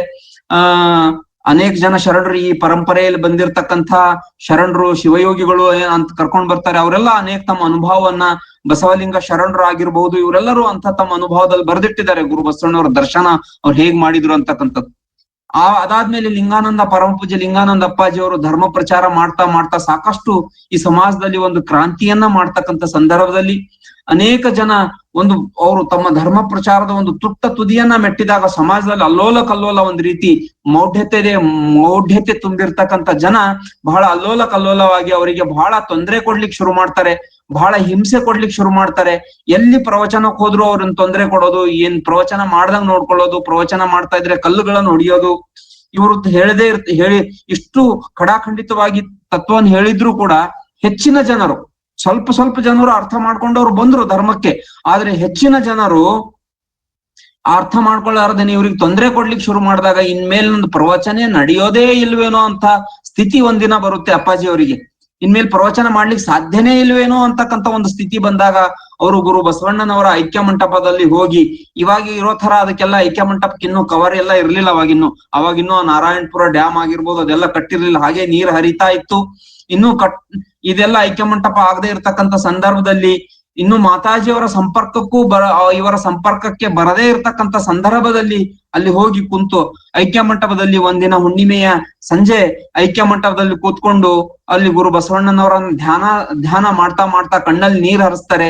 ನಾನ್ ನಿನಗಾಗಿ ನಿನ್ನ ಕಾರುಣ್ಯದಿಂದಲೇ, ನಿನ್ನ ಕೋರಿಕೆಯಿಂದಲೇ, ನಿನ್ನ ಆಶೀರ್ವಾದದಿಂದಲೇ ನಿನ್ನ ಧರ್ಮ ತತ್ವ ಪ್ರಚಾರಕ್ಕಾಗಿ ನಾನು ಬಂದೆ, ತ್ಯಾಗ ಮಾಡಿದೆ. ಆದ್ರೆ ಈ ಸಮಾಜದಲ್ಲಿ ಇಷ್ಟೊಂದು ತೊಂದರೆ ನನಗೆ ಯಾಕೆ, ಇನ್ ಮುಂದೆ ಹೆಜ್ಜೆ ಇಡ್ಲಿಕ್ಕೆ ಸಾಧ್ಯನೇ ಇಲ್ವೇನೋ ಅಂತ ನನಗ ಅನ್ನಿಸ್ತಾ ಇದೆ ಅಂತ ಹೇಳ್ಬಿಟ್ಟು ಗುರು ಲಿಂಗಾನಂದ ಅಪ್ಪಾಜಿಯವರು ಅಲ್ಲಿ ತಮ್ಮ ದುಃಖವನ್ನ ತೋಡಿಕೊಳ್ತಕ್ಕಂಥ ಸಂದರ್ಭದಲ್ಲಿ ಮತ್ತೆ ಗುರು ಬಸವಣ್ಣನವರು ಬೆಳಕಿನ ಶರೀರಧಾರಿಯಾಗಿ ಬಂದು ತಮ್ಮ ಅಭಯಹಸ್ತವನ್ನ ಪರಮ ಪೂಜ್ಯ ಲಿಂಗಾನಂದ ಸ್ವಾಮೀಜಿಯವರ ಒಂದು ಮಸ್ತಕದ ಮೇಲಿಟ್ಟು ಮತ್ತೊಮ್ಮೆ ಆಶೀರ್ವಾದವನ್ನ ಮಾಡಿರ್ತಕ್ಕಂಥದ್ದು ಸ್ವತಃ ಪರಮ ಪೂಜ್ಯ ಅಪ್ಪಾಜಿಯವರ ಜೀವನ ಚರಿತ್ರೆಯಿಂದ ನಾವು ನೋಡ್ತಾ ಇದ್ದೇವೆ. ಅನೇಕ ಕಡೆ ಆ ಭಾವಚಿತ್ರಗಳನ್ನು ಕೂಡ ಬಸವ ಮಂಟಪಗಳಲ್ಲಿ ಬರೆದು ಹಾಕಿರ್ತಕ್ಕಂಥದ್ದನ್ನ ನಾವು ನೋಡ್ತಾ ಇದ್ದೇವೆ. ಅದಕ್ಕಾಗಿ ಇದಾದ್ಮೇಲೆ ಅಪ್ಪಾಜಿಯವರ ಜೀವನದ ವೇಗ, ಆ ಒಂದು ಪ್ರವಚನದ ವೇಗ, ಧರ್ಮ ಪ್ರಚಾರದ ವೇಗ ಅದು 100 ಪಟ್ಟು ಹೆಚ್ಚಾಯ್ತು. ಅದಾದ್ಮೇಲೆ ಮತ್ತಿಷ್ಟು ತೇಜಸ್ಸು ಅವರಲ್ಲಿ ತುಂಬಿಕೊಳ್ತು. ಅದಾದ್ಮೇಲೆ ಹೆಚ್ಚಿನ ತೊಂದರೆಗಳು ಅವ್ರಿಗೆ ಬರ್ಲಿಲ್ಲ. ಸಾಕಷ್ಟು ಜನ ಅವರನ್ನು ಫಾಲೋ ಮಾಡಿದ್ರು, ಅವರನ್ನ ಅಪ್ಕೊಂಡ್ರು. ಅದಾದ್ಮೇಲೆ ಮಾತಾಜಿಯವರು ಕೂಡ ಅವರ ಒಂದು ಸನ್ನಿಧಿಗೆ ಬಂದು ಅವರ ಒಂದು ಇಬ್ಬರು ಸೇರಿ ಮಾಡಿರ್ತಕ್ಕಂಥ ಒಂದು ಧರ್ಮ ಪ್ರಚಾರದ ಕಾರ್ಯ ಅದು ಬಹಳ ಅಗಾಧವಾಗಿ ನಡೀತು ಅಂತಕ್ಕಂಥದ್ದು ಇವತ್ತು ನಮ್ಮ ಅನುಸೂಯ ತಾಯಿಯವರ ಮಾತುಗಳಿಂದಲೂ ಕೂಡ ತಮಗೆ ಗೊತ್ತಾಗಿದೆ. ನಮ್ಮ ಶರಣೆ ತಾಯಿ ಅಕ್ಕ ಮಹಾದೇವಿ ತಾಯಿಯವರು ಏನ್ ಇವತ್ತು ಈ ಲಿಂಕ್ ಅಲ್ಲಿ ಇದ್ದಾರೆ, ಅವರಂತೂ ಅಪ್ಪಾಜಿ ಮಾತಾಜಿ ಅವರನ್ನ ಅತ್ಯಂತ ಸಣ್ಣ ವಯಸ್ಸಿನಿಂದ ಅವರ ಒಂದು ಗರಡಿಯಲ್ಲಿ ಬೆಳೆದಿರ್ತಕ್ಕಂಥವ್ರು. ಇದನ್ನ ನೋಡಿದಾಗ ಆ ಅಪ್ಪಾಜಿ ಅವರಲ್ಲಿ ಇರ್ತಕ್ಕಂಥ ಒಂದು ಚೈತನ್ಯ ಮತ್ತು ಗುರು ಬಸವಣ್ಣನವರಲ್ಲಿ ಇರ್ತಕ್ಕಂಥ ಒಂದು ಆ ಭಕ್ತ ವತ್ಸಲ ಒಂದು ಗುಣ ಏನಿದೆ ಅಲ್ಲ, ಎಲ್ಲಿ ಆ ಭಕ್ತನ ಭಕ್ತಿ ಮತ್ತು ಗುರುವಿನ ಶಕ್ತಿ, ಭಕ್ತನ ಭಕ್ತಿ ಮತ್ತು ಗುರುವಿನ ಶಕ್ತಿ ಎಲ್ಲಿ ಸಮ್ಮಿಲನ ಆಗುತ್ತೋ ಅಲ್ಲಿ ಇಂಥ ಅಗಾಧವಾಗಿರ್ತಕ್ಕಂಥ ದೃಶ್ಯಗಳು ಮತ್ತೆ ನಡೀತಾನೆ ಇರ್ತವೆ. ಅದು ನಡಿಲಿಕ್ಕೆ ಸಾಧ್ಯ ಇದೆ ಅಂತಕ್ಕಂಥದ್ದನ್ನ ನಾವು ನೋಡ್ತಾ ಇದ್ದೇವೆ. ಅನೇಕ ಜನ ಶರಣರಿಗೆ ಗುರು ಬಸವಣ್ಣವರು ಕನಸಿನಲ್ಲಿ ಬಂದಿರ್ತಕ್ಕಂಥದ್ದಾಗಿರ್ಬೋದು. ನನ್ನದಂತೂ ಅನೇಕ ಸಲ ಗುರು ಬಸವಣ್ಣವರು ಕನಸಿನಲ್ಲಿ ಒಂಥರ ದಿವ್ಯ ದರ್ಶನ ಎಷ್ಟೋ ಸಲ ನನಗಾಗುತ್ತೆ. ಗುರು ಬಸವಣ್ಣವರ ಒಂದು ದಿವ್ಯ ದರ್ಶನ, ಅವ್ರು ಪೂಜೆ ಮಾಡೋ ತರ, ಆರತಿ ಬೆಳಗೋ ತರ, ಈ ರೀತಿ ಅಪ್ಪಾಜಿಯವ್ರ ದರ್ಶನ ಆಗ್ತಾ ಇರುತ್ತೆ. ಈ ರೀತಿ ನಮ್ಮ ಅನೇಕ ಜನ ಶರಣ ಬಂಧುಗಳಿಗೂ ಅಂತ ಅನುಭವಗಳ ಆಗಿವೆ. ಇಷ್ಟಲಿಂಗ ಪೂಜೆ ಮಾಡುವಾಗ ಒಂದು ರೀತಿ ಬೆಳಕಿನ ದರ್ಶನ ಆಗ್ತಕ್ಕಂಥದ್ದು, ಈ ರೀತಿ ಇದು ಇದು ಸತ್ಯ, ಮತ್ತೆ ಯಾರು ಸುಳ್ಳಲ್ಲ. ಇಂಥ ಮಾತುಗಳು ಯಾರಾದ್ರೂ ನನಗೆ ಗುರು ಬಸವಣ್ಣವ್ರ ದರ್ಶನ ಆಗಿದೆ, ನಾನು ಚೈತನ್ಯವನ್ನು ಕಂಡೆ ಅಂದ್ರೆ ಅದು ಸುಳ್ಳಲ್ಲ ಆಕ್ಚುಲಿ. ಯಾಕೆ ಅಂತಂದ್ರೆ ಅಲ್ಲಿ ಭಕ್ತನ ಭಕ್ತಿ ಅಷ್ಟೊಂದು ತುಟ್ಟ ತುದಿಗೇರಿದಾಗ ಆ ಗುರುವಿನ ಶಕ್ತಿ ಮತ್ತು ಭಕ್ತಿ ಸಮ್ಮಿಲನವಾದಾಗ ಒಂದು ರೆಸೊನೆನ್ಸ್ ಅಂತ ಕ್ರಿಯೇಟ್ ಆಗುತ್ತೆ. ಈ ಕೆಲವೊಂದು ನ್ಯಾಚುರಲ್ ಫ್ರೀಕ್ವೆನ್ಸಿ ಅಂತ ಬರುತ್ತೆ, ಅದೆಲ್ಲ ಸೈನ್ಸ್ ಅಲ್ಲಿ ಅದು ಬಹಳ ವಿಷಯಾಂತರ ಆಗುತ್ತೆ ಹೇಳ್ಕೊಂಡು ಹೋದ್ರೆ. ಅದಕ್ಕೆ ಅಕ್ಕಮಹಾದೇವಿ ತಾಯಿಯವರು ಹೇಳ್ತಾರಲ್ಲ, ಆದಿ ಅನಾದಿ ಅನ್ನದೆ ಬಸವಣ್ಣ ಗಣಮೇಳಾಪವಾಗಿ ಬಂದು ಅನಂತ ಯುಗಗಳಲ್ಲಿಯೂ ಸಕಲ ಲೋಕದಳು ಚರಿಸುತ್ತಿಪ್ಪ ಸುಳಹ ನರಿಯದೆ ಸಕಲ ನಿಖಲರೆಲ್ಲರೂ ಭ್ರಮೆಗೊಂಡು ಬೀಳುತ್ತೇಳುತ್ತಲಿರ್ದರು. ಇವರೆಲ್ಲರ ಮುಂದೆ ಆ ಗಣಗಳ ನಾನು ಅರಿದು ಬದುಕಿದೆನಯ್ಯ ಚನ್ನ ಮಲ್ಲಿಕಾರ್ಜುನ ದೇವರ ದೇವ ಅಂತ. ಅಂದ್ರೆ ಭಕ್ತನ ಭಕ್ತಿ ಮತ್ತು ಗುರುವಿನ ಶಕ್ತಿ ಸಮ್ಮಿಲನ ಆದಾಗ ಅಂತಹ ಗುರು ಬಸವಣ್ಣನವರ ದರ್ಶನ ಮತ್ತೆ ಮತ್ತೆ ಮತ್ತೆ ಮತ್ತೆ ಆಗ್ತಾನೆ ಇರುತ್ತೆ. ಅದಕ್ಕಾಗಿ ಇದನ್ನ ನಾವು ನೋಡ್ಕೊಂಡಾಗ ಈ ಜಗತ್ತಿನ ಶ್ರೇಷ್ಠ ಧರ್ಮ ಹೆಚ್ಚಿ ಬಹುಸಂಖ್ಯಾತರು ಅದನ್ನು ಅಪ್ಪಿಕೊಂಡಿರ್ತಕ್ಕಂಥ ಕ್ರಿಶ್ಚಿಯನ್ ಧರ್ಮದ ಧರ್ಮಗುರು ಯೇಸು ಕ್ರಿಸ್ತರ ಒಂದು ದಿವ್ಯತ್ವ ಆಗಿರ್ಬಹುದು, ಅಥವಾ ಅವರ ಶಕ್ತಿ, ಅವರಲ್ಲಿರ್ತಕ್ಕಂತಹ ಒಂದು ಗುಣವನ್ನ ನಾವು ಗುರು ಬಸವಣ್ಣವರೊಂದಿಗೆ ಕಂಪೇರ್ ಮಾಡ್ಕೊಂಡಾಗ ಗುರು ಬಸವಣ್ಣನವರಂತಹ ಮಹಾಗುರು, ಮಹಾಪ್ರವಾದಿ ಜಗತ್ತಿನಲ್ಲಿ ಮತ್ತೊಬ್ಬರು ಇಲ್ಲ ಅಂತಕ್ಕಂಥದ್ದು ನಮಗೆ ಗೊತ್ತಾಗುತ್ತೆ. ಈಗ ನೀವು ಯಾರು ಬೇಕಾದ್ರೂ ಕೂಡ ಗುರು ಬಸವಣ್ಣನವರ ಅಂತ ಒಂದು ದರ್ಶನವನ್ನ ನಾವು ಮಾಡ್ಬೋದು. ಒಂದು ಎರಡು ರೀತಿ ಗುರು ಬಸವಣ್ಣನವರ ದರ್ಶನವನ್ನ ನಾವು ಮಾಡ್ಕೊಳ್ಬಹುದು. ಒಂದು ಆ ರೀತಿ ಅವರ ಒಂದು ಕಾರುಣ್ಯಕ್ಕಾಗಿ ಪರಿತಪಿಸಿ ಹಂಬಲಿಸಿ ನಾವು ಪೂಜೆ, ಧ್ಯಾನ, ಪ್ರಾರ್ಥನೆ, ನಮ್ಮ ಆತ್ಮ ಪರಿಶುದ್ಧತೆಯಿಂದ ಕಂಗೊಳಿಸಿದಾಗ ಆ ಗುರು ಬಸವಣ್ಣವರ ಚೈತನ್ಯ ನಮಗೆ ತಾನೇ ಗೋಚರಿಸ್ತದೆ. ಆ ರೀತಿ ಒಂದು ಗುರು ಬಸವಣ್ಣನವರ ದರ್ಶನ ಮಾಡ್ಕೊಳ್ಬಹುದು. ಇನ್ನೊಂದು ಅಕ್ಕಮಹಾದೇವಿ ತಾಯಿಯವರು ಹೇಳ್ದಂಗೆ ಆದಿ ಅನಾದಿ ಅನ್ನದೆ ಬಸವಣ್ಣ ಗಣಮೇಳಾಪವಾಗಿ ಬಂದು, ಎಲ್ಲಿ ಗಣಮೇಳಾಪ, ಶರಣರ ಸಂಘ, ಶರಣರು, ಅದು ಶುದ್ಧಾತ್ಮ ಶರಣರು ನೆರೆದಿರ್ತಕ್ಕಂಥ ಜಾಗದಲ್ಲಿ, ಒಂದು ಹೃದಯದಲ್ಲಿ ಕಲ್ಮಶವನ್ನ ಅರಿದಂತಹ ಶರಣರು ನೆರೆದಿರ್ತಕ್ಕಂಥ ಜಾಗದಲ್ಲಿ ಆ ಪರಮಾತ್ಮನ ಚೈತನ್ಯ ಇರುತ್ತೆ ಅಂತಕ್ಕಂಥದ್ದಲ್ಲಿ ಅಕ್ಕಮಹಾದೇವಿ ತಾಯಿಯವರು ಹೇಳ್ತಾ ಇದ್ದಾರೆ. ಅಂಥದ್ದನ್ನ ನಾವು ಅನೇಕ ಶರಣ ಮೇಳಗಳಲ್ಲಿ, ಕಲ್ಯಾಣ ಪರ್ವದಲ್ಲಿ ಮಾತಾಜಿಯವರಿದ್ದಾಗ, ಅಪ್ಪಾಜಿಯವರಿದ್ದಾಗ ಅಂತ ಒಂದು ದೃಶ್ಯವನ್ನ ನಾವು ಕಂಡಿದ್ದೇವೆ. ಗುರು ಬಸವಣ್ಣವ್ರ ಚೈತನ್ಯವನ್ನ ಆ ಶರಣರ ಗಣ ಸಮೂಹದಲ್ಲಿ ನಾವೆಲ್ಲರೂ ಕಂಡಿರ್ತಕ್ಕಂಥದ್ದು, ಅನುಭವಿಸಿರ್ತಕ್ಕಂಥದ್ದು ನಿಮ್ಗೆಲ್ಲ ಗೊತ್ತಿದೆ. ಇನ್ನು ಮೂರನೆಯದಾಗಿ ನಾವು ಹೇಗೆ ಗುರು ಬಸವಣ್ಣನವರ ಅವರು ಶಾರೀರಿಕವಾಗಿ ಲಿಂಗೈಕ್ಯರಾದ್ರೂ ಕೂಡ ಮೂರನೇದಾಗಿ ನಾವು ಹೇಗೆ ಗುರು ಬಸವಣ್ಣನವರನ್ನ ದರ್ಶನ ಮಾಡ್ಕೊಳ್ಬಹುದು ಅಂತಂದ್ರೆ, ಸ್ವತಃ ಗುರು ಬಸವಣ್ಣನವರೇ ಅನುಭವ ಮಂಟಪವನ್ನ ಬಿಟ್ಟು ಹೋಗುವಾಗ ಅವ್ರು ಹೇಳಿದ್ರು,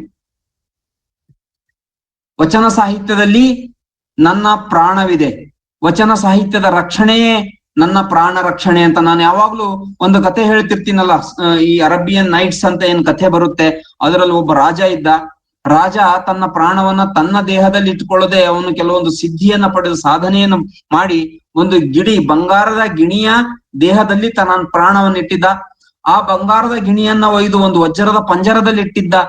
ಆ ವಜ್ರದ ಪಂಜರವನ್ನು ಒಯ್ದು ಎಲ್ಲೂ ಯಾರಿಗೂ ಎಕ್ಸೆಸ್ ರೀಚ್ ಆಗ್ಲಿಕ್ಕೆ ಸಾಧ್ಯವಾಗದೆ ಇರ್ತಕ್ಕಂತ ಒಂದು ಸಮುದ್ರದ ನಡುವೆ ಇರ್ತಕ್ಕಂತ ಒಂದು ಗವಿಯ ಒಳಗಡೆ ಇಟ್ಟಿದ್ದ, ಒಂದು ಬಂಡೆಯ ಗವಿ ಒಳಗಡೆ ಅಂತ ಒಂದು ಇದನ್ನು ಇಟ್ಟಿದ್ದ, ವಜ್ರದ ಪಂಜರವನ್ನು ಒಯ್ದಿಟ್ಟಿದ್ದ. ಹೀಗಾಗಿ ಅಲ್ಲಿವರೆಗೆ ಯಾರು ಹೋಗ್ಲಿಕ್ಕೆ ಸಾಧ್ಯನೇ ಇರ್ಲಿಲ್ಲ. ಅವನ ಶತ್ರುಗಳು ಯಾರು ಆ ಗಿಳಿಯನ್ನ ಸಾಯಿಸ್ಲಿಕ್ಕೆ ಸಾಧ್ಯನೇ ಇರ್ಲಿಲ್ಲ. ಗಿಳಿ ಸತ್ರೆ ಮಾತ್ರ ಇವನು ಸಾಯ್ತಿದ್ದ, ಗಿಳಿಯನ್ನು ಕೊಂದ್ರೆ, ಗಿಳಿಯನ್ನು ಕತ್ತರಿಸಿದ್ರೆ ಮಾತ್ರ ಈ ರಾಜ ಸಾಯ್ತಿದ್ದ ಅನ್ನುವಂತ ಒಂದು ಕಥೆ ಅದು. ಅರೇಬಿಯನ್ ನೈಟ್ಸ್ ಅಂತ ಈ ಅರಬ್ ಕಂಟ್ರೀಸ್ ಗಳಲ್ಲಿ ಇರ್ತಕ್ಕಂಥ ಕಥೆ ಅದು. ಆ ರೀತಿ ಯಾವ ರೀತಿ ಆ ರಾಜ ಗಿಣಿಯಲ್ಲಿ ಪ್ರಾಣವನ್ನಿಟ್ಟು ಅಮರನಾಗಿದ್ದನೋ ಅದೇ ರೀತಿ ಗಿಳಿ ಎಲ್ಲಿವರೆಗಿರುತ್ತೋ ಅಲ್ಲಿವರೆಗೂ ಗುರು ಬಸವಣ್ಣವರು ಆ ರಾಜ ಉಳಿತಿದ್ದ. ಅದೇ ರೀತಿ ಗುರು ಬಸವಣ್ಣವ್ರು ಏನ್ ಹೇಳಿದ್ರು, ಗುರು ಬಸವಣ್ಣನವರು ನನ್ನ ವಚನ ಸಾಹಿತ್ಯದಲ್ಲಿ ನನ್ನ ಪ್ರಾಣವಿದೆ, ವಚನ ಸಾಹಿತ್ಯದ ರಕ್ಷಣೆಯೇ ನನ್ನ ಪ್ರಾಣ ರಕ್ಷಣೆ ಅಂತೇನು ಹೇಳ್ಬಿಟ್ರು. ಅದಕ್ಕಾಗಿ ಆ ಒಂದೇ ಮಾತಿಗೋಸ್ಕರ ಗುರು ಬಸವಣ್ಣನವರ ಪ್ರಾಣ ಸ್ವರೂಪವಾಗಿರ್ತಕ್ಕಂಥ ವಚನ ಸಾಹಿತ್ಯವನ್ನ ಸಂರಕ್ಷಿಸಲು ಸಾವಿರಾರು ಜನರು ತಮ್ಮ ಪ್ರಾಣವನ್ನು ಕೊಟ್ಟು ತಮ್ಮ ಪ್ರಾಣಕ್ಕೆ ಪ್ರಾಣ ಸ್ವರೂಪವಾಗಿರ್ತಕ್ಕಂಥ ಗುರು ಬಸವಣ್ಣನವರ ಪ್ರಾಣವನ್ನ ರಕ್ಷಿಸಿರ್ತಕ್ಕಂಥದ್ದನ್ನು ನಾವು ನೋಡ್ತಾ ಇದ್ದೇವೆ. ಹೀಗಾಗಿ ಇವತ್ತು ನಾವು ಅಂತಹ ಗುರು ಬಸವಣ್ಣನವರ ದರ್ಶನವನ್ನ ಮಾಡ್ಬೇಕು ಅಂತಂದ್ರೆ ವಚನ ಸಾಹಿತ್ಯದಲ್ಲಿ ನಾವು ಗುರು ಬಸವಣ್ಣನ ದರ್ಶನ ಮಾಡ್ಲಿಕ್ಕೆ ಸಾಧ್ಯ ಇದೆ. ಅದರಲ್ಲೂ ವಿಶೇಷವಾಗಿ ಆತ್ಮ ಕಥನದಂತೆ ಇರುವ ಗುರು ಬಸವಣ್ಣನವರ ವಚನಗಳನ್ನ ನಾವು ಈ ಶ್ರಾವಣ ಮಾಸದಲ್ಲಿ ನಿರಂತರವಾಗಿ ಆ ಗುರು ಬಸವಣ್ಣನವರ ಭಾವದಲ್ಲಿ ಭಾವವನ್ನ ಬೆರೆಸಿ ನಾವು ಆ ವಚನಗಳನ್ನ ನಮ್ಮ ಮನಸ್ಸಿಗೆ ತೆಗೆದುಕೊಂಡು ನಾವು ಓದಿದ್ದೇ ಆದ್ರೆ, ಆ ವಚನಗಳೊಂದಿಗೆ ನಮ್ಮ ಪ್ರಯಾಣವನ್ನ ಆರಂಭ ಮಾಡಿದ್ರೆ ಖಂಡಿತವಾಗಿಯೂ ಅಲ್ಲಿ ನಮಗೆ ಗುರು ಬಸವಣ್ಣನವರ ದರ್ಶನ ಆಗುತ್ತೆ. ಯಾಕೆಂದ್ರೆ ಗುರು ಬಸವಣ್ಣನವರು ಜೀವಂತವಾಗಿದ್ದಾರೆ, ಅದು ವಚನಗಳ ರೂಪದಲ್ಲಿ ಜೀವಂತವಾಗಿದ್ದಾರೆ. ಅಂತ ವಚನಗಳನ್ನ ಅಧ್ಯಯನ ನಾವೇ ವಚನ ಸ್ವರೂಪರಾಗಿ ಆ ವಚನ ಸ್ವರೂಪದಲ್ಲಿ ಗುರು ಬಸವಣ್ಣನವರ ಚೈತನ್ಯವನ್ನ ನಮ್ಮೊಳಗಡೆ ಅವತೀರ್ಣ ಮಾಡಿಕೊಂಡು ನಾವು ಅಂತಹ ಗುರು ಬಸವಣ್ಣನವರ ದರ್ಶನವನ್ನ ಮಾಡಬಹುದು. ಇದು ಗುರು ಬಸವಣ್ಣನವರ ಒಂದು ಅಗಾಧತೆ, ಅವರ ಈ ಅಗಾಧ ಗುರುತ್ವ, ಅವರದ್ದು ಅಗಾಧವಾಗಿರ್ತಕ್ಕಂಥ ಪರಮಾತ್ಮನ ಚೈತನ್ಯ ತುಂಬಿಕೊಂಡಿರ್ತಕ್ಕಂಥ ಗುರು ಬಸವಣ್ಣನವರಿಗೆ ಇಂಥ ಶಕ್ತಿ ಇದೆ ಅಂತಕ್ಕಂಥದ್ದನ್ನ ನಾವು ನೋಡ್ತಾ ಇದ್ದೇವೆ. ಅದಕ್ಕಾಗಿ ನಮಗೆ ಗುರು ಬಸವ ನಾನು ಹೇಳಿದ ಹಾಗೆ ಗುರು ಬಸವ ಜಯಂತಿನೂ ಮುಖ್ಯ, ನಮಗೆ ಗುರು ಬಸವ ಪಂಚಮಿನೂ ಬಹಳ ಮುಖ್ಯ. ಎರಡರಲ್ಲಿ ಯಾವುದು ಅತಿ ಮುಖ್ಯ ಅಂತಂದ್ರೆ ಗುರು ಬಸವ ಪಂಚಮಿ ಬಹಳ ಮುಖ್ಯ. ಯಾಕೆಂದ್ರೆ ಗುರು ಬಸವಣ್ಣನವರು 34/1134 ಅವರು ಜನಿಸಿದ್ರು. ಅವರು ಜನಿಸಿದಾಗ ನಮಗೆ ಯಾವುದೇ ಒಂದು ತತ್ವ ಆಗಿರಬಹುದು ಅಥವಾ ಧರ್ಮ ಅಂತಕ್ಕಂಥದ್ದು ಕೊಟ್ಟಿರ್ಲಿಲ್ಲ. ಆದ್ರೆ ಅವ್ರು ಹುಟ್ಟಾನೆ ಅನೇಕ ಪವಾಡಗಳನ್ನು ಮಾಡಿದ್ರು, ಅನೇಕ ಜನರ ಜೀವನವನ್ನ ರಕ್ಷಣೆ ಮಾಡಿದ್ರು. ಆದ್ರೆ ಅವರು ಲಿಂಗೈಕ್ಯರಾಗೋದ್ರ ಒಳಗಾಗಿ ಲಿಂಗಾಯತ ಧರ್ಮ ಅಂತಕ್ಕಂಥ ಒಂದು ಹೊಸ ಧರ್ಮವನ್ನು ಕೊಟ್ರು. ಅನುಭವ ಮಂಟಪವೆಂಬ ಧಾರ್ಮಿಕ ಸಂಸ್ಥೆಯನ್ನ ರಚಿಸಿ ಆ ಮೂಲಕ ಸಂಸ್ಕಾರ, ಸಂಘಟನೆ ಮತ್ತು ಸಹೋದರತ್ವವನ್ನ ಈ ಸಮಾಜದಲ್ಲಿ ತಂದ್ರು. ಗುರು ಬಸವಣ್ಣನವರು ಪ್ರತಿಯೊಂದು ರಂಗದಲ್ಲಿಯೂ ಕೂಡ ಒಂದು ನಾವು ಸುಧಾರಣೆಯನ್ನ ತಂದಿರ್ತಕ್ಕಂಥದ್ದನ್ನು ನೋಡ್ತಾ ಇದ್ದೇವೆ. ಅದಕ್ಕಾಗಿ ಅವರು ಹೇಳ್ತಾ ಇದ್ದಾರೆ, ಎಲ್ಲಾ ಬಲ್ಲಿದನಯ್ಯ ಕಲ್ಯಾಣ ಬಸವಯ್ಯ ಚೆಲ್ಲಿದನು ತಂದು ಶಿವಬೆಳಕ ನಾಡೊಳಗೆ ಸೊಲ್ಲೆತ್ತಿ ಜನವು ಹಾಡುವುದು ಅಂತ. ಅಂದ್ರೆ ಈ ಮನುಕುಲವೆಂಬ ಮಹಾವೃಕ್ಷ ಸಾವಿರ ವರ್ಷಕ್ಕೊಮ್ಮೆ ಮೈದಳಿಯುವಂತಹ ಪುಷ್ಪ ಗುರು ಬಸವಣ್ಣನವರು. ಮರ್ತ್ಯ ಲೋಕದಲ್ಲಿ ಅವರು ಮಾನವರಾಗಿ ಹುಟ್ಟಿದ್ರು ಕೂಡ ಇಲ್ಲಿಯ ಸಂಸಾರವನ್ನು ಹೊದ್ದದೆ ಅವರು ಬದುಕಿರ್ತಾರೆ, ಮತ್ತೆ ಅವರು ಶಾಶ್ವತವಾಗಿ ಇಲ್ಲಿರ್ತಾರೆ. ಈಗಾಗಲೇ ಹೇಳಿದಂಗೆ ಅಕ್ಕ ಮಹಾದೇವಿ ತಾಯಿಯವರ ಮೊದಲನೇ ಈ ಮುಂಚಿನ ವಚನದಲ್ಲಿ ಆದಿ ಅನಾದಿ ಅನ್ನದೇ ಅಂತಕ್ಕಂಥ ವಚನ ಆಗಿರ್ಬೋದು. ಇನ್ನೊಂದು ವಚನ, ಮುತ್ತು ನೀರಲ್ಲಾಯಿತು, ವಾರಿಕಲ್ಲು ನೀರಲ್ಲಾಯಿತು, ಉಪ್ಪು ಕರಗಿತ್ತು, ಉಪ್ಪು ನೀರಲ್ಲಾಯಿತು, ಉಪ್ಪು ಕರಗಿತ್ತು, ವಾರಿಕಲ್ಲು ಕರಗಿತ್ತು, ಮುತ್ತು ಕರಗಿದ್ದದ ನಾರು ಕಂಡವರಿಲ್ಲ. ಈ ಸಂಸಾರಿ ಮಾನವರು ಲಿಂಗವ ಮುಟ್ಟಿಯು ಭವಭಾರಿಗಳಾದರು, ನಾನಿಮ್ಮ ಮುಟ್ಟಿ ಕರಿಗೊಂಡೆನಯ್ಯ ಚನ್ನಮಲ್ಲಿಕಾರ್ಜುನ ದೇವರ ದೇವ. ಈ ಗುರು ಬಸವಣ್ಣನವರು ಅವರಿಗೆ ಈಗ ಅನೇಕ ಜನ ಗುರು ಬಸವಣ್ಣನವರು ಅವರು ಗುರು ಅಲ್ಲ, ಅವರು ಭಕ್ತರು, ನಾವು ಗುರು ಅಂತ ಏನ್ ಈ ಪಂಚಪೀಠಾಧೀಶರವರನ್ನೆಲ್ಲ ಎಷ್ಟು ಶತಮಾನಗಳವರೆಗೆ ಕಾಡಿದ್ರಲ್ಲ. ಗುರು ಬಸವಣ್ಣನವರು ಎಲ್ಲಾ ಮನುಷ್ಯರು ಈ ಜಗತ್ತಿನಲ್ಲಿ ಒಂದ್ ವೇಳೆ ಹುಟ್ಟಬೇಕಂದ್ರೆ ಎಲ್ಲರೂ ಹಂಗೆ ಹುಟ್ಟೋದು. ಹೆಂಗೆ? ಮುತ್ತು ನೀರಲ್ಲಾಯಿತು, ವಾರಿಕಲ್ಲು ನೀರಲ್ಲಾಯಿತು, ಉಪ್ಪು ನೀರಲ್ಲಾಯಿತು. ನೀರಿನಿಂದಲೇ, ಸಮುದ್ರದ ನೀರಿನಿಂದ ಏನೇನ್ ತಯಾರಾಗುತ್ತೆ? ಉಪ್ಪು ತಯಾರಾಗುತ್ತೆ, ವಾರಿಕಲ್ಲು ತಯಾರಾಗುತ್ತೆ. ಈ ಗಾರ್ಗಳು ಮಳೆ ಬೀಳುವಾಗ ಏನ್ ಮಳೆ ಬೀಳುತ್ತಲ್ಲ ಅಂತ ಗಾರ್ಗಳು ಐಸ್ ನೀರಿನಿಂದನೇ ತಯಾರಾಗುತ್ತೆ. ಐಸು ಸ್ವಲ್ಪ ಹೊತ್ತಲ್ಲಿ ಕರಗುತ್ತೆ, ಉಪ್ಪು ಸ್ವಲ್ಪ ದಿನಗಳ ನಂತರ ಕರಗುತ್ತೆ. ಆದ್ರೆ ಮುತ್ತು ಕರಗಿದ್ದುದ ನಾರೂ ಕಂಡವರಿಲ್ಲ. ಅದೇ ಸಮುದ್ರದ ನೀರಿನಲ್ಲಿಯೇ, ಸಮುದ್ರದಲ್ಲಿಯೇ ತಯಾರಾಗಿರ್ತಕ್ಕಂಥ ಮುತ್ತು, ನೀರಿನಿಂದಲೇ ತಯಾರಾಗಿರ್ತಕ್ಕಂಥ ಮುತ್ತು, ಅದು ಯಾವತ್ತೂ ಕೂಡ ಕರಗೋದಿಲ್ಲ, ಶಾಶ್ವತವಾಗಿರುತ್ತೆ. ಅದೇ ರೀತಿ ಇಲ್ಲಿ ಲಕ್ಷ ಜನರು ವಾರಿಕಲ್ಲಿನಂತೆ ಈ ಜಗತ್ತಿನಲ್ಲಿ ಹುಟ್ಟಿದ್ರು, ಅವರು ಕರಗಿ ಹೋಗ್ತಾರೆ, ಅರ್ಥಾತ್ ಇಲ್ಲಿ ಉಳಿಯೋದಿಲ್ಲ. ಉಪ್ಪು ಕರಗಿತ್ತು ಅಂದ್ರೆ ವಾರಿಕಲ್ಲಿಗಿಂತ ಸ್ವಲ್ಪ ತಡವಾಗಿ ಉಪ್ಪು ಕರಗ್ತದೆ. ಕೆಲವು ಮತ ಪಂಥದ ಪ್ರವರ್ತಕರು ಉಪ್ಪಿನಂತೆ ಸ್ವಲ್ಪ ದಿನಗಳ ಕಾಲ ಇದ್ದು ಮತ್ತೆ ಒಂದು ದಿನ ಹೇಳ ಹೆಸರಿಲ್ಲದಂತೆ ಈ ಸಮಾಜದಿಂದ ಮರೆಯಾಗಿ ಬಿಡ್ತಾರೆ. ಆದರೆ ಗುರು ಬಸವಣ್ಣನವರು ನೀರಲ್ಲಾದ ಮುತ್ತಿನಂತೆ ಈ ಮರ್ತ್ಯಲೋಕದಲ್ಲಿ ಮಾನವರಾಗಿ ಹುಟ್ಟಿದರೂ ಅವರು ಶಾಶ್ವತವಾಗಿ ನಮ್ಮೆಲ್ಲರ ಹೃದಯದಲ್ಲಿ ವಾಸವಾಗಿರುತ್ತಾರೆ. ವಾರಿಕಲ್ಲು ಉಪ್ಪಿನಂತೆ ಕರಗದೆ ಮುತ್ತಿನಂತೆ ಶಾಶ್ವತವಾಗಿ ತಮ್ಮ ವಚನಗಳ ರೂಪದಲ್ಲಿ ಶತಮಾನಗಳ ಕಾಲದವರೆಗೂ ಗುರು ಬಸವಣ್ಣನವರು ಜೀವಿಸಿರ್ತಾರೆ, ಅವರು ಜೀವಂತವಾಗಿದ್ದಾರೆ ಅಂತಕ್ಕಂಥದನ್ನ ನಾವು ತಿಳ್ಕೊಳ್ಬೇಕು ಶರಣ ಬಂಧುಗಳೇ. ಆ ಭಾವದಿಂದ ನಾವು ಗುರು ಬಸವಣ್ಣನವರನ್ನ ಪೂಜಿಸ್ಬೇಕು, ಆ ಭಾವದಿಂದ ನಾವು ಗುರು ಬಸವಣ್ಣನವರನ್ನ ಅರ್ಚಿಸ್ಬೇಕು. ಅಂದಾಗ ಮಾತ್ರ ಅವರ ದರ್ಶನ ನಮಗಾಗ್ಲಿಕ್ಕೆ ಸಾಧ್ಯ ಇದೆ ಅಂತಕ್ಕಂಥದ್ದನ್ನ ನಾವು ನೋಡ್ತಾ ಇದ್ದೇವೆ. ಗುರು ಬಸವಣ್ಣನವರು ಸಾಧಿಸಿರ್ತಕ್ಕಂಥ ಸಾಧನೆ ಮತ್ತು ಅವರು ತಮ್ಮ ಸಮಕಾಲೀನ ಶರಣರಿಗೆ ಬೋಧಿಸಿರ್ತಕ್ಕಂಥ ಬೋಧನೆ ಎರಡೂ ಹಿಮಾಲಯ ಪರ್ವತದಷ್ಟು ಎತ್ತರದಲ್ಲಿ ನಿಲ್ಲುತ್ತವೆ. ಹಿಮಾಲಯ ಪರ್ವತಕ್ಕಿಂತಲೂ ಮೀರಿ ಅವು ಎತ್ತರದಲ್ಲಿ ನಿಲ್ತವೆ ಅಂತಕ್ಕಂಥದ್ದು ನಾವು ನೋಡ್ತಾ ಇದ್ದೇವೆ. ಗುರು ಬಸವಣ್ಣನವರು ಹಾಗೂ ಸಮಕಾಲೀನರು ಶರಣರು ಸಾಧಿಸಿದ ಸಾಧನೆ ಯಾರಿಂದಲೂ ಕೂಡ ಇದುವರೆಗೂ ಸಾಧಿಸ್ಲಿಕ್ಕೆ ಸಾಧ್ಯವಿಲ್ಲ ಅಂತಕ್ಕಂಥದ್ದನ್ನ ನಾವು ನೋಡ್ತಾ ಇದ್ದೇವೆ. ಅದಕ್ಕಾಗಿ ಇಲ್ಲಿ ಗುರು ಬಸವಣ್ಣನವರಂತಹ ಗುರು, ಹರಳಯ್ಯನವರಂತಹ ಒಂದು ಶಿಷ್ಯ ಈ ಜಗತ್ತಿನಲ್ಲಿ ಯಾರಿಗೂ ಸಿಗ್ಲಿಕ್ಕೆ ಸಾಧ್ಯ ಇಲ್ಲ. ಅದಕ್ಕಾಗಿ ಅಂತಹ ಗುರು ಭಕ್ತಿಯಲ್ಲಿ ಅವರು ಒಂದು ಉನ್ನತಿಯನ್ನ ಪಡೆದಿರ್ತಕ್ಕಂಥದ್ದು, ಆ ಒಂದು ಸಂಸ್ಕಾರ ಕೊಟ್ಟಿರುತ್ತಾಗಿ ತಮ್ಮ ಗುರುವಿಗೆ ಮೈ ಚರ್ಮವನ್ನೇ ತೊಡುಗೆಯನ್ನಾಗಿ ಮಾಡಿ ಕೊಟ್ಟಿರ್ತಕ್ಕಂಥ ಹರಳಯ್ಯ, ಆ ಶರಣರ ಪವಿತ್ರವಾದ ಚರ್ಮವನ್ನ ನಾನು ಮೆಟ್ಟೋದಿಲ್ಲ, ಇದು ಪರಮಾತ್ಮನಿಗೆ ಸಲ್ಲಬೇಕು ಅಂತ ಹೇಳ್ಬಿಟ್ಟು ಮಸ್ತಕದ ಮೇಲೆ ಹೊತ್ತಿಕೊಂಡಿರ್ತಕ್ಕಂತಹ ಗುರು ಬಸವಣ್ಣನವರು ಇಂಥ ಒಂದು ಆದರ್ಶ ಭಕ್ತಿ, ಆದರ್ಶ ತತ್ವ ಎಲ್ಲೂ ಕೂಡ ಈ ಸಮಾಜದಲ್ಲಿ ನಾನು ಸಿಗ್ಲಿಕ್ಕೆ ಸಾಧ್ಯ ಇಲ್ಲ ಅಂತಕ್ಕಂಥದ್ದನ್ನ ನಾವು ನೋಡ್ತಾ ಇದ್ದೇವೆ. ಈ ಸಮಾಜದಲ್ಲಿ ಇರ್ತಕ್ಕಂಥ ಒಂದು ಭಕ್ತಿಗೆ ವ್ಯಾಖ್ಯಾನವನ್ನ ಬದಲಿಸಿದ್ರು. ಇಲ್ಲಿ ದಾಸೋಹ, ದಾನ ಇವುಗಳಿಗೆ ಇರ್ತಕ್ಕಂತಹ ಒಂದು ಈ ವ್ಯಾಖ್ಯಾನವನ್ನ ಗುರು ಬಸವಣ್ಣವರು ಬದಲಾಯಿಸಿದ್ರು. ಸೋಹಂ ಎಂದು ಜನ್ಮ ಜನ್ಮಕ್ಕೆ ಹೋಗಲಿಯದೆ ದಾಸೋಹಂ ಎಂದೆನಿಸಯ್ಯ ಅಂತಂದ್ರು. ಇಲ್ಲಿ ಪೂಜೆಯನ್ನ ನಾವು ಏನಾದ್ರೂ ಕೇಳಲಿಕ್ಕಾಗಿ ಮಾಡ್ಬೇಕು, ಪರಮಾತ್ಮನಲ್ಲಿ ವರ ಪಡ್ಕೊಳ್ಳಿಕ್ಕಾಗಿ ಮಾಡ್ಬೇಕು ಅಂತಕ್ಕಂಥ ಪದ್ಧತಿ ಅಂದಿನ ಕಾಲದಲ್ಲಿ ಇರುವಾಗ ಗುರು ಬಸವಣ್ಣನವರು ಪೂಜೆಯನ್ನು ಸ್ವಾನಂದಕ್ಕಾಗಿ ಮಾಡ್ಬೇಕು ಅಂತಕ್ಕಂಥದ್ದನ್ನ ನಾವು ಅಲ್ಲಿ ಗುರು ಬಸವಣ್ಣವರು ಕಳಿಸಿದ್ರು. ಅಯ್ಯ ನೀ ಕೇಳಿದರೆ ಕೇಳು, ಕೇಳದಿರ್ದಡೆ ಮಾಡು, ನಾನಿನ್ನ ಹಾಡಿದಲ್ಲದೆ ಸೈರಿಸಲಾರೆನಯ್ಯ. ಅಯ್ಯ ನೀನು ನೋಡಿದರೆ ನೋಡು, ನೋಡದಿರ್ದಡೆ ಮಾಡು, ನಾನಿನ್ನ ಪೂಜಿಸಿದಲ್ಲದೆ ಸೈರಿಸಲಾರೆನಯ್ಯ ಅಂತ ಹೇಳ್ಬಿಟ್ಟು ಏನ್ ಅಕ್ಕಮಹಾದೇವಿ ತಾಯಿಯವರಲ್ಲ ಅಂತಹ ಗಟ್ಟಿತನವನ್ನ ನೆಲೆಗೊಳಿಸಿದ್ರಲ್ಲ. ಪರಮಾತ್ಮ ನೋಡ್ತಾನೋ ಬಿಡ್ತಾನೋ, ಆದ್ರೆ ನಾನು ನನ್ನ ಸ್ವಾನಂದಕ್ಕಾಗಿ ನಿನ್ನನ್ನು ನಾನು ಪೂಜಿಸಿದಲ್ಲದೆ ನಾನು ಇರೋದಿಲ್ಲ. ಅಯ್ಯ ನೀನು ಮೆಚ್ಚಿದರೆ ಮೆಚ್ಚು, ಮೆಚ್ಚದಿರ್ದಡೆ ಮಾಡು, ನಾನಿನ್ನ ಅಪ್ಪಿದಲ್ಲದೆ ಸೈರಿಸಲಾರೆನಯ್ಯ. ಚನ್ನ ಮಲ್ಲಿಕಾರ್ಜುನ ದೇವರ ದೇವ, ನಾನಿಮ್ಮ ಪೂಜಿಸಿ ಹರುಷದೋಳು ಓಲಾಡುವೆನಯ್ಯ ಅಂತಕ್ಕಂಥ ಸಿದ್ಧಾಂತವನ್ನ ಗುರು ಬಸವಣ್ಣವ್ರು ಕೊಟ್ರು ನಮ್ಗೆ. ಪೂಜೆಯನ್ನ ಆನಂದಕ್ಕಾಗಿ ಮಾಡ್ಬೇಕು, ಹರುಷದೋಳು ಓಲಾಡ್ಲಿಕ್ಕೋಸ್ಕರ ಆನಂದಕ್ಕಾಗಿ ಮಾಡ್ಬೇಕೆ ಹೊರತು ಪರಮಾತ್ಮನಲ್ಲಿ ಏನಾದ್ರೂ ಪಡ್ಕೊಳ್ಳಿಕ್ಕೆ ಅಲ್ಲ ಅಂತಕ್ಕಂಥದ್ದನ್ನಲ್ಲಿ ಗುರು ಬಸವಣ್ಣವರು ಕಲಿಸಿದ್ರು ಅಂತಕ್ಕಂಥದ್ದನ್ನು ನೋಡ್ತಾ ಇದ್ದೇವೆ. ಈಗ ನಾನು ಏನಾದ್ರೂ ಕಾಣಿಕೆ ಕೊಟ್ಟು, ದಾನ ಕೊಟ್ಟು ನಾನು ಬೇರೆಯವರಿಗೆ ಸಹಾಯ ಮಾಡ್ತಾ ಇದ್ದೇನೆ, ಉಪಕಾರ ಮಾಡ್ತಾ ಇದ್ದೇನೆ ಎನ್ನುವುದಕ್ಕಿಂತ ನಾನು ಸಹಾಯ ಮಾಡಲು ಅವಕಾಶ ಮಾಡಿ ಕೊಟ್ಟಿರೋದ್ರಿಂದ ಬೇರೆಯವರಿಗೆ ನಾನು ಉಪಕೃತನಾಗಿದ್ದೇನೆ ಅನ್ನುವಂಥದ್ದು ನಿಜವಾದ ದಾಸೋಹ. ಇದರಲ್ಲಿ ಸ್ವಲ್ಪ ಸೂಕ್ಷ್ಮವಾಗಿದೆ, ಅರ್ಥ ಮಾಡ್ಕೊಳ್ಬೇಕು. ನಾನು ಬೇರೆಯವರಿಗೆ ಸಹಾಯ ಮಾಡ್ತಾ ಇದ್ದೇನೆ, ನಾನು ದಾನ ಕೊಡ್ತಾ ಇದ್ದೇನೆ, ಇವರಿಗೆ ನಾನು ಮೇಲೆತ್ತಾ ಇದ್ದೇನೆ ಕಷ್ಟದಿಂದ ಅಂತ ಅನ್ನೋ ತಳಿಯೋ ಭಾವನೆ ಇದೆಯಲ್ಲ, ಅದು ದಾನ. ಆದರೆ ಪ್ರತಿಯೊಬ್ಬ ಜೀವಿಯಲ್ಲೂ ಕೂಡ ಪರಮಾತ್ಮನ ಅಂಶ ಇದೆ. ಅಂತಹ ಒಂದು ಪರಮಾತ್ಮನ ಅಂಶಕ್ಕೆ ನನಗೆ ಸಹಾಯ ಮಾಡಲು ಅವಕಾಶ ಮಾಡಿ ಕೊಟ್ಟಿರೋದ್ರಿಂದ ನಾನು ಕೃತಾರ್ಥನಾದೆ, ನಾನು ಉಪಕೃತನಾದೆ. ಅವರಿಂದ ಯಾರಿಗೆ ಸಹಾಯ ನಾನು ಮಾಡಿದ್ದೇನೋ ಅವರಿಂದ ನಾನು ಉಪಕೃತನಾಗಿದ್ದೇನೆ, ಅವರ ಋಣ ನನ್ನ ಮೇಲಿದೆ ಅಂತಕ್ಕಂಥ ಭಾವ ತಳೆಯೋದಿದೆಯಲ್ಲ, ಅದು ದಾಸೋಹ. ಇದನ್ನ ಗುರು ಬಸವಣ್ಣವ್ರು ನಮಗೆ ಕಲ್ಸ್ಕೊಟ್ರು. ಇಂಥ ತತ್ವ ನಮಗೆ ಈ ಸಮಾಜದಲ್ಲಿ ಯಾವ ಪ್ರವಾದಿ, ಯಾವ ತತ್ವ, ಸಿದ್ಧಾಂತ, ಧರ್ಮ, ಆಚಾರ, ವಿಚಾರ, ಮತ, ಪಂಥ ಯಾವುದು ನಮಗೆ ಕೊಡ್ಲಿಕ್ಕೆ ಸಾಧ್ಯ ಇಲ್ಲ ಅಂತಕ್ಕಂಥದ್ದನ್ನ ನಾವು ನೋಡ್ತಾ ಇದ್ದೇವೆ.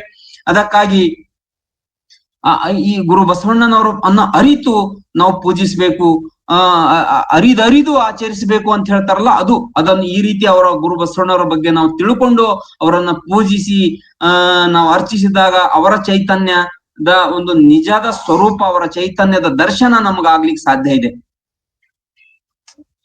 ಗುರು ಬಸವಣ್ಣನವರ ಒಂದು ಕ್ರಾಂತಿಗೆ ಬೆನ್ನೆಲುಬಾಗಿ ನಿಂತಿರ್ತಕ್ಕಂಥ ಒಂದು ಮಾಧ್ಯಮ ಅಂತಂದ್ರೆ ವಚನ ಸಾಹಿತ್ಯ ಅಂತಕ್ಕಂಥದ್ದು ತಮಗೆಲ್ಲರಿಗೂ ಗೊತ್ತಿದೆ. ಇಂದಿನ ಒಂದು ಜ್ಞಾನಪೀಠ, ನೊಬೆಲ್ ಪ್ರಶಸ್ತಿ ವಿಜೇತರು ಕೂಡ ಶರಣರು ಬರೆದಂತ ವಚನಗಳನ್ನು ಬರೀಲಿಕ್ಕೆ ಇವತ್ತಿಗೂ ಕೂಡ ಸಾಧ್ಯ ಆಗಿಲ್ಲ ಅಂತಕ್ಕಂಥದ್ದು ಕೂಡ ನಮಗೆ ಗೊತ್ತಿದೆ. ವಚನಗಳಂತಂದ್ರೆ ಅವು ಆತ್ಮಸಾಕ್ಷಿ, ಪರಮಾತ್ಮನ ಸಾಕ್ಷಿಯಾಗಿ ಬಂದಿರತಕ್ಕಂಥ ನುಡಿಗಳು. ವಚನ ಸಾಹಿತ್ಯ ಒಂದು ರೀತಿ ಧರ್ಮಕ್ಕೆ ಚಲನಶೀಲತೆಯನ್ನು ತಂದುಕೊಡಿತ್ತು. ಸ್ಥಾವರದ ನಿರಾಕರಣೆ, ಒಂದು ಜಂಗಮದ ಪ್ರತಿಷ್ಠಾಪನೆಗೆ ಗುರು ಬಸವಣ್ಣನವರು ಒಂದು ಕೊಟ್ಟಿರ್ತಕ್ಕಂಥ ಕೊಡುಗೆ ಅಪಾರವಾಗಿರ್ತಕ್ಕಂಥದ್ದು. ವಚನ ಅಂತಂದ್ರೆ ಈಗ ಅವು ಅಶರೀರ ನುಡಿಗಳು, ಅಶರೀರ ವಾಣಿಗಳು. ಈಗ ಉಳುವೆಯಲ್ಲೆಲ್ಲ ಹೋದಾಗ ಅಲ್ಲಿ ಅವು ಕೆಲವೊಂದು ವಿಶೇಷವಾಗಿರ್ತಕ್ಕಂಥ ಲೀಚೀಸ್ ಹತ್ತಿರ್ತಾವ, ಲೀಚೀಸ್. ಅವುಗಳಿಗೆ ಈಗ ಕನ್ನಡದಲ್ಲಿ ಏನಂತಾರೆ ಯಾಕೋ ಹೆಸರು ನೆನ್ಪು ಬರ್ತಾ ಇಲ್ಲ ನನಗೆ. ಅವು ಹುಳುಗಳೆಲ್ಲ, ಅವು ಕೆಲವೊಂದು ಕೀಟಗಳು ನಮ್ಮ ಕಾಲಿಗೆ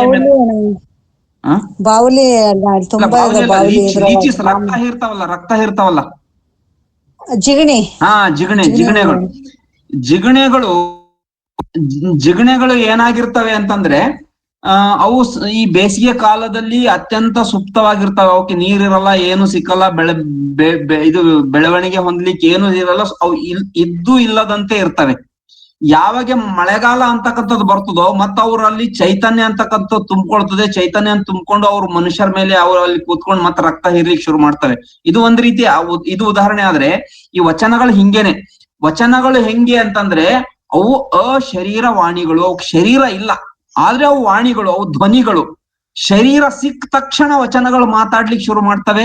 ಯಾರು ಮಾತಾಡ್ತಾರೆ ಅಲ್ಲಿ ಯಾರ್ದು ವಚನ ಇದೆ ಅವರೇ ಮಾತಾಡ್ತಾರೆ. ಕಂಠ ಮಾತ್ರ ನಮ್ದು, ಈ ಫಿಸಿಕಲ್ ಬಾಡಿ ಮಾತ್ರ ನಮ್ದು. ಆದ್ರೆ ಅದರಿಂದ ಹೊರಹೊಮ್ಮುವಂತಹ ಒಂದು ತತ್ವ ಅಥವಾ ಧ್ವನಿ, ಅದರ ಧ್ವನಿಯ ಫಿಸಿಕಲ್ ಧ್ವನಿಗೆ ಎರಡರ್ಥ ಇರುತ್ತೆ. ಈಗ ಬಾಯಿಯಿಂದ ಬರ್ತಕ್ಕಂಥ ಧ್ವನಿ ಒಂದಾದ್ರೆ, ಆ ಧ್ವನಿ ಒಳಗಡೆಯಿಂದ ಹೊರಹೊಮ್ಮುವಂತಹ ವಿಚಾರ ಅಥವಾ ಅರ್ಥ ಅದು ಇನ್ನೊಂದು ಧ್ವನಿ.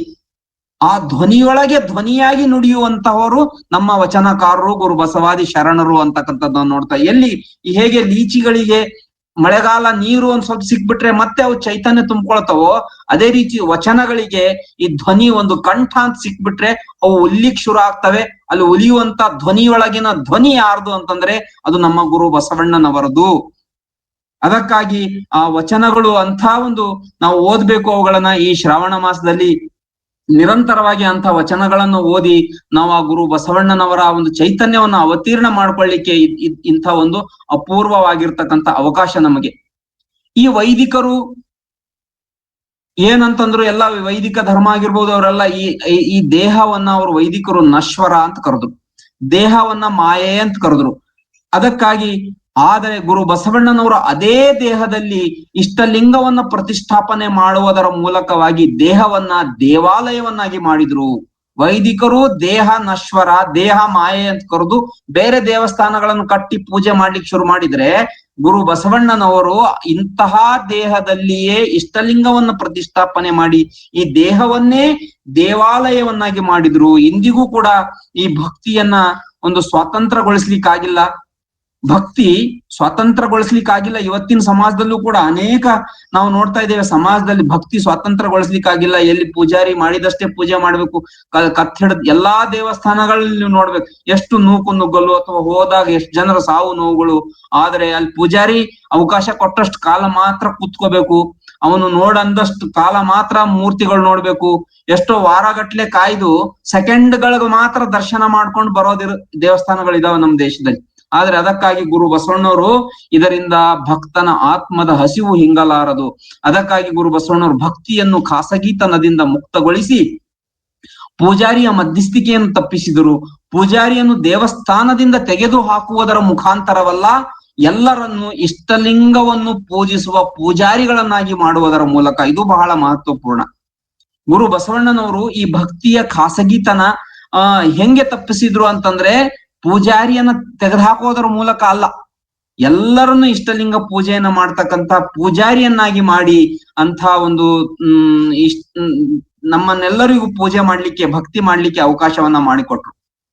ಇದನ್ನ ನೋಡಿಯೇ ಗುರು ಬಸವಣ್ಣನವರ ಸಮಗ್ರ ಕ್ರಾಂತಿಯನ್ನ ನೋಡಿ ಅಲ್ಲಿ ಮಡಿವಾಳ ಮಾಚಿ ದೇವರಿಗೆ ಗುರು ಅಲ್ಲಮ ಪ್ರಭು ದೇವರಿಗೆ ಆಶ್ಚರ್ಯ ಆಗ್ತದೆ. ಅವ್ರು ಹೇಳ್ತಾರೆ, ಆಯತದಲ್ಲಿ ಪೂರ್ವಾಚಾರಿಯ ಕಂಡೆ, ಸ್ವಾಯತದಲ್ಲಿ ಪೂರ್ವಾಚಾರಿಯ ಕಂಡೆ, ಸನ್ನಿಹಿತದಲ್ಲಿ ಪೂರ್ವಾಚಾರಿಯ ಕಂಡೆ, ಗುಹೇಶ್ವರ ಲಿಂಗದಲ್ಲಿ ಪೂರ್ವಾಚಾರಿ ಸಂಗನ ಬಸವಣ್ಣನ ಶ್ರೀಪಾದಕ್ಕೆ ನಮೋ ನಮೋ ಎಂಬೆ. ಪೂರ್ವಾಚಾರಿ ಅಂತಂದ್ರೆ ಮೊದಲಿಗ ಅಂತ ಅರ್ಥ, ಪಯೋನಿಯರ್ ಅಂತ ಕರೀತಾರೆ ಇಂಗ್ಲಿಷ್ ಅಲ್ಲಿ. ಗುರು ಬಸವಣ್ಣನವರು ಎಲ್ಲಾ ರಂಗಗಳಲ್ಲಿಯೂ ಮೊದಲಿಗರಾಗಿ ಬದಲಾವಣೆ ಅಂತಂದರು. ಅಲ್ಲಮ ಪ್ರಭುದೇವರು ಅವತ್ತಿನ ಕಾಲದಲ್ಲಿ ಪರಮ ವಿರಕ್ತರಾಗಿದ್ರು. ಅವರು ಪರಮ ಗೃಹಸ್ಥರಾಗಿರ್ತಕ್ಕಂಥ ಗುರು ಬಸವಣ್ಣನವರ ಪಾದಕ್ಕೆ ಶರಣಾರ್ಥಿಯನ್ನ ಸಲ್ಲಿಸ್ತಾರೆ ಅಂತಂದ್ರೆ ಇದು ನಮ್ಮ ಲಿಂಗಾಯತ ಧರ್ಮದ ಪರಂಪರೆ. ಲಿಂಗಾಯತ ಧರ್ಮದಲ್ಲಿ ಗೃಹಸ್ಥರಿಗೆ ವಿರಕ್ತರು ಪಾದಕ್ಕೆ ಶರಣಾರ್ಥಿ ಅನ್ಬೇಕು, ವಿರಕ್ತರಿಗೆ ಗೃಹಸ್ಥರು ಶರಣಾರ್ಥಿ ಅನ್ಬೇಕು. ಈ ರೀತಿ ಇದು ಒಬ್ಬರಿಗೆ ಇನ್ನೊಬ್ಬರು ಶರಣಾರ್ಥಿ ಅನ್ನುವಂತಹ ತತ್ವ. ಆದರೆ 12ನೇ ಶತಮಾನದಿಂದ ಇತ್ತೀಚೆಗೆ ಬೆಳೆದು ಬಂದಿರತಕ್ಕಂತಹ ಕೆಲವು ಮಠಗಳ ಒಂದು ವಿಚಿತ್ರತೆಯಿಂದ, ಅರ್ಧಂಬರ್ಧ ತಿಳುವಳಿಕೆಯಿಂದ, ಅರ್ಧಂಬರ್ಧ ಧರ್ಮದ ತಿಳುವಳಿಕೆ ಆಚರಣೆಯಿಂದಾಗಿ ಏನಾಯ್ತು, ಕೇವಲ ಗೃಹಸ್ಥರು ಮಾತ್ರ ವಿರಕ್ತರಿಗೆ ಪಾದಕ್ ನಮಸ್ಕಾರ ಮಾಡ್ಕೊಂಡು ಬರೋ ಪದ್ಧತಿ ಬಂತು. ಇದನ್ನು ಮಿಸ್ಯೂಸ್ ಮಾಡ್ಕೊಂಡು ಎಲ್ಲ ಕಾವಿಧಾರಿಗಳು, ವಿರಕ್ತರು ಭಕ್ತನ ಭಕ್ತಿಯನ್ನ ಮಿಸ್ಯೂಸ್ ಮಾಡ್ಕೊಂಡ್ರು. ನಾನು ಶ್ರೇಷ್ಠ, ನೀನ್ ಕನಿಷ್ಠ ಅಂತ ಅನ್ಕೊಂಡೇ ಬಂದ್ರು ಅಲ್ಲಿಂದ ಇಲ್ಲಿವರೆಗೂ ಕೂಡ. ಆದ್ರೆ ಇಲ್ಲಿ ನಮ್ಮ 12ನೇ ಶತಮಾನದ ಒಂದು ಪರಂಪರೆಯನ್ನು ನೋಡ್ಕೊಂಡಾಗ ಅಲ್ಲಿ ಗುರು ಪರಮ ವಿರಕ್ತರಾಗಿರ್ತಕ್ಕಂತಹ, ಅಲ್ಲಿ ಅಲ್ಲಮ ಪ್ರಭುದೇವರು ಪರಮ ಗೃಹಸ್ಥರಾಗಿರ್ತಕ್ಕಂತಹ ಒಂದು ಗುಹೇಶ್ವರ ಲಿಂಗದಲ್ಲಿ ಪೂರ್ವಾಚಾರಿ ಸಂಗನ ಬಸವಣ್ಣ ಶ್ರೀಪಾದಕ್ಕೆ ನಮೋ ನಮೋ ಎಂಬೆ ಅಂತಕ್ಕಂಥದನ್ನ ನಾವು ನೋಡ್ತಾ ಇದ್ದೇವೆ. ಅದಕ್ಕಾಗಿ ಈ ರೀತಿ ಇಂಥ ಒಂದು ಘಟನೆ ನಮ್ಮ 12ನೇ ಶತಮಾನದ ಶರಣರು ಮತ್ತು ನಮ್ಮ ಧರ್ಮ ಪರಂಪರೆಯಲ್ಲಿ ಮಾತ್ರ ಸಿಗ್ಲಿಕ್ಕೆ ಸಾಧ್ಯ ಇದೆ ಅಂತಕ್ಕಂಥದ್ದನ್ನ ಇಲ್ಲಿ ನಾವು ನೋಡ್ತಾ ಇದ್ದೇವೆ. ಅದಕ್ಕಾಗಿ ಇಲ್ಲಿ ಗುರು ಮಡಿವಾಳ ಮಾಚಿದೇವರು ಕೂಡ ಇನ್ನೊಂದು ವಚನದಲ್ಲಿ ಹೇಳ್ತಾರೆ, ಶಿವ ತಾನೀತ ಎನಗೆ ಶಿವ ತಾನೀತ ಬಸವಣ್ಣನು ಮರ್ತ್ಯಲೋಕವನ್ನು ಪಾವನವ ಮಾಡಲು, ಎನಗೆ ಗುರು ತಾನೀತ ಬಸವಣ್ಣನು ಎನ್ನ ಭವರೋಗವ ಛೇದಿಸಲು, ಎನಗೆ ಭಕ್ತ ತಾನೀತ ಎನಗೆ ವಿಸ್ತಾರವಾಗಿ, ಎನಗೆ ಜಂಗಮ ತಾನೀತ ಬಸವಣ್ಣನು ಅನಾದಿ ಸಂಸಿದ್ಧ ಘನ ಮಹಿಮನಾಗಿ, ಎನಗೆ ಲಿಂಗ ತಾನೀತ ಬಸವಣ್ಣನು ಎನಗೆ ಪ್ರಾಣಲಿಂಗ ತಾನಾಗಿ, ಎನ್ನ ವಿಸ್ತಾರ ತಾನೀತ ಬಸವಣ್ಣನು ಎನ್ನ ನಿಲುಕಡೆಯು ತಾನಾಗಿ, ಎನಗೆ ಸರ್ವ ಸ್ವಾಯತವ ಮಾಡಿದ ಮಹಿಮ ತಾನೀತ ಕಾಣ ಕಲಿದೇವರ ದೇವ ನಿಮ್ಮ ಬಸವಣ್ಣನು. ಬಹಳ ವಿಶೇಷವಾಗಿರ್ತಕ್ಕಂಥ ವಚನ. ಈ ಲೇಖನ ಸಂಪೂರ್ಣವಾಗಿ ನಾನು ಅನುಭವದ ಅಡಿಗೆ ಗ್ರೂಪ್ ಅಲ್ಲಿ ಹಾಕಿದ್ದೀನಿ. ತಮಗೆ ಮತ್ತೆ ಸಮಯ ಸಿಕ್ಕಾಗ ಇದನ್ನ ತಾವು ಓದ್ಬೇಕು. ಬಹಳ ವಿಶೇಷವಾಗಿರ್ತಕ್ಕಂಥ ಅರ್ಥ ಈ ವಚನಗಳಿಗೆಲ್ಲ ನಾನು ಅಲ್ಲಿ ಕೊಟ್ಟಿದ್ದೇನೆ. ಅದಕ್ಕಾಗಿ ಇದೇನ್ ಹೀಗಂದ್ರೆ ಈ ವಚನದ ಅರ್ಥ ಅಂತಂದ್ರೆ, ಒಂದು 10-15 ವರ್ಷಗಳ ಹಿಂದೆ ಯೋಗಿರಾಜನಾದ ಶಿವನು ಹೇಗೆ ಭಾರತ ದೇಶದಲ್ಲಿ ಭಕ್ತಿ ಪರಂಪರೆಯನ್ನು ಹರಡಿ ಮರ್ತ್ಯಲೋಕವನ್ನು ಪಾವನಗೊಳಿಸಿದ್ದನೋ, ಅದೇ ರೀತಿ ಗುರು ಬಸವಣ್ಣನವರು ಕೂಡ ಮತ್ತೊಮ್ಮೆ ಇಲ್ಲಿ ಭಕ್ತಿಯ ಬೆಳವಣಿಗೆಯನ್ನು ದೆಸೆ ದೆಸೆಗೂ ಪಸರಿಸಿದರು. ಅದಕ್ಕಾಗಿಯೇ ಗುರು ಬಸವಣ್ಣನವರನ್ನ ದ್ವಿತೀಯ ಶಂಭು, ಎರಡನೆಯ ಶಿವ ಅಂತ ಕರೀತಾರೆ. ಅದನ್ನೇ ಗುರು ಮಡಿವಾಳ ಮಾಚಿದೇವರು ಎನಗೆ ಶಿವ ತಾನೀತ ಬಸವಣ್ಣನು ಮರ್ತ್ಯಲೋಕವನ್ನು ಪಾವನವ ಮಾಡಲು ಅಂತಕ್ಕಂಥದ್ದನ್ನ ಹೇಳ್ತಾ ಇದ್ದಾರೆ.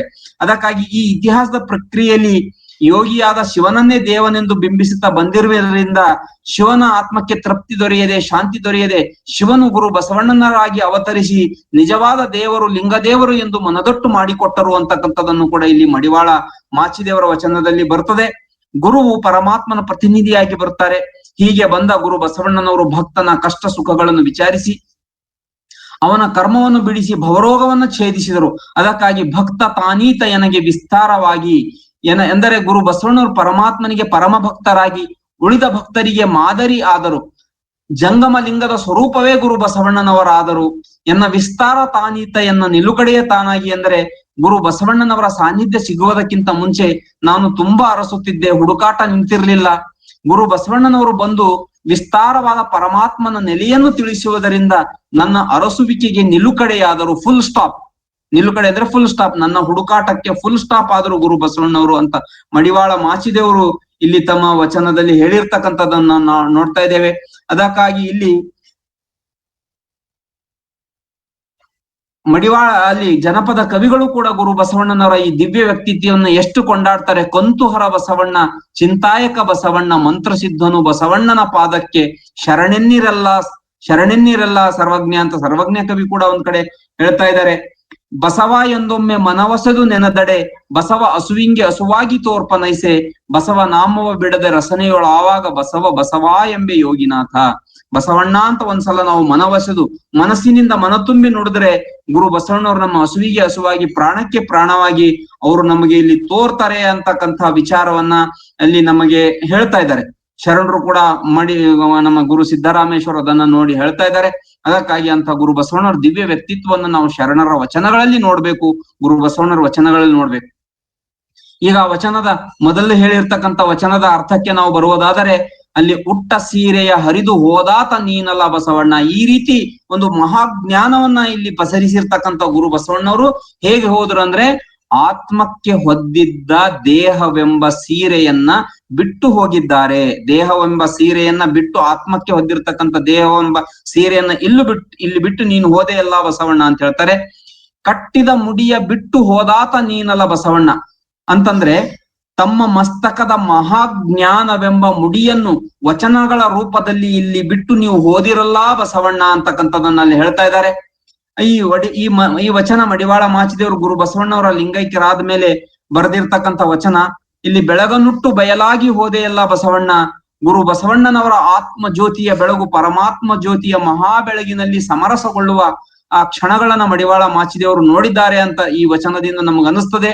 ಮಡಿವಾಳ ಮಾಚಿದೇವರು ವಚನ ಸಾಹಿತ್ಯವನ್ನ ಏನು ಸುರಕ್ಷಿತವಾಗಿ ಬಿಟ್ಟು ಅಲ್ಲಿ ಹೇಳಿ ಅದನ್ನು ಹೇಳಲಿಕ್ಕೆ ಬಂದಾಗ ಈ ಘಟನೆಯನ್ನ ನಡೆದಿರತಕ್ಕಂಥದ್ದು. ಅದಕ್ಕಾಗಿ ನೀನು ಮಸ್ತಕದ ಮಹಾಜ್ಞಾನವನ್ನ ಇಲ್ಲಿ ಬಿಟ್ಟು ಹೋದೆಯಲ್ಲ ಬಸವಣ್ಣ ಅಂತ, ಮೆಟ್ಟಿದ ಕೆರಹ ಬಿಟ್ಟು ಹೋದೆಯಲ್ಲ ಬಸವಣ್ಣ ಅಂತ ಇನ್ನೊಂದು ಸೆಂಟೆನ್ಸ್ ಅಲ್ಲಿ ಬರುತ್ತೆ. ಅಂದ್ರೆ ನೀನು ನಡೆದಿರ್ತಕ್ಕಂಥ ಆಚರಣೆ, ಮೆಟ್ಟಿದ ಕೆರಹ ಬಿಟ್ಟು ಹೋದಾತ ನೀನಲ್ಲ ಬಸವಣ್ಣ. ಮೆಟ್ಟಿದ ಕೆರಹ ಅಂದ್ರೆ ಅದು ಆಚರಣೆಯ ಒಂದು ಸದಾಚಾರದ ಸಂಕೇತ. ಅಂತ ಸದಾಚಾರವನ್ನ ಈ ಮರ್ತ್ಯಲೋಕದಲ್ಲಿ ಬಿಟ್ಟು ಹೋದೆಯಲ್ಲ ಬಸವಣ್ಣ ಅಂತಕ್ಕಂಥ ಮಾತನ್ನ ಅವರು ಹೇಳ್ತಾ ಇದ್ದಾರೆ ಇಲ್ಲಿ. ಅದಕ್ಕಾಗಿ ಈ ರೀತಿ ಅಲ್ಲಿ ಬಸವ ಕಲ್ಯಾಣದಿಂದ ಗುರು ಬಸವಣ್ಣನವರು ಏನು ಹೋಗಿ ಕೂಡಲ ಸಂಗಮದಲ್ಲಿ ಸಂಪೂರ್ಣವಾಗಿ ಅಂತರ್ಮುಖಿಗಳಾಗಿ ಇಷ್ಟಲಿಂಗ ಯೋಗದಲ್ಲಿ ತಲ್ಲೀನರಾಗಿ ಅವರು ಭಾವಲಿಂಗೈಕ್ಯ ಸ್ಥಿತಿಯ ಅನೇಕ ವಚನಗಳನ್ನ ಬರೆದಿದ್ದಾರೆ. ಅವರು ಭಾವಲಿಂಗೈಕ್ಯ ಆದ್ಮೇಲೆ ಕಾಯಲಿಂಗೈಕ್ಯವೂ ಕೂಡ ಆಗ್ತಾರೆ.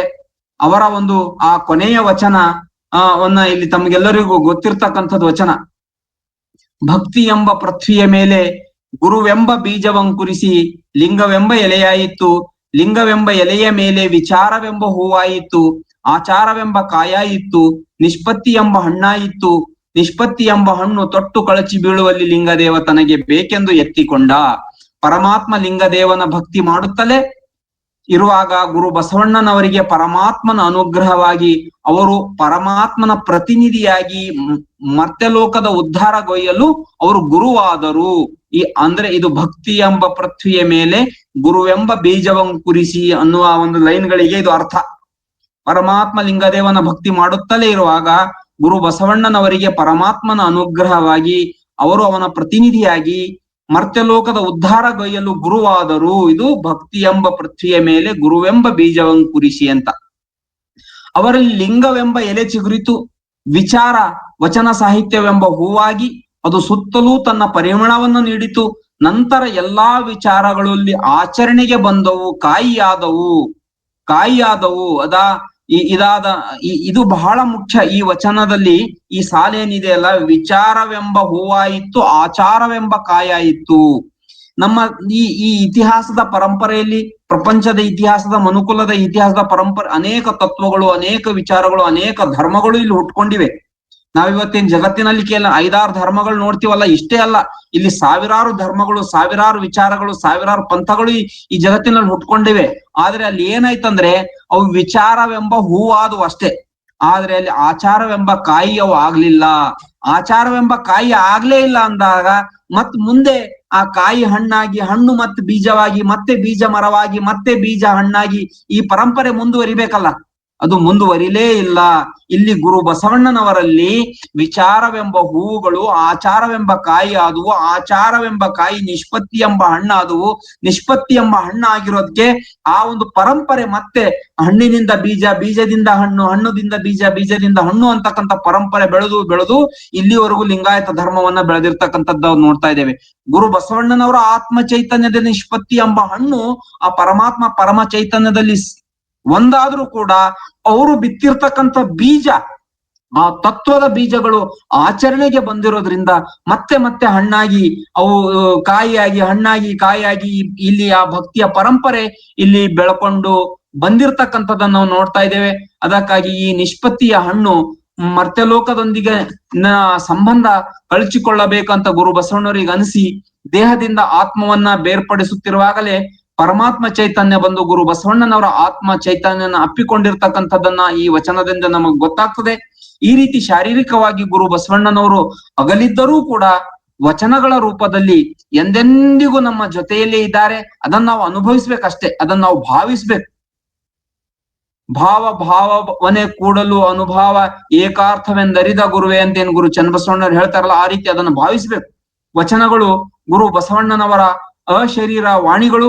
ಅದಕ್ಕಾಗಿ ವಚನ ಸಾಹಿತ್ಯವನ್ನು ನಾವು ಓದುತ್ತಾ ಇದನ್ನು ಮುಂಬರುವ ನಮ್ಮ ಮಕ್ಕಳಿಗೆ ಬಳುವಳಿಯಾಗಿ ನೀಡುತ್ತಾ ಈ ಬಸವ ಪರಂಪರೆಯನ್ನು ನಾವು ಮುಂದುವರಿಸಿಕೊಂಡು ಹೋಗೋಣ.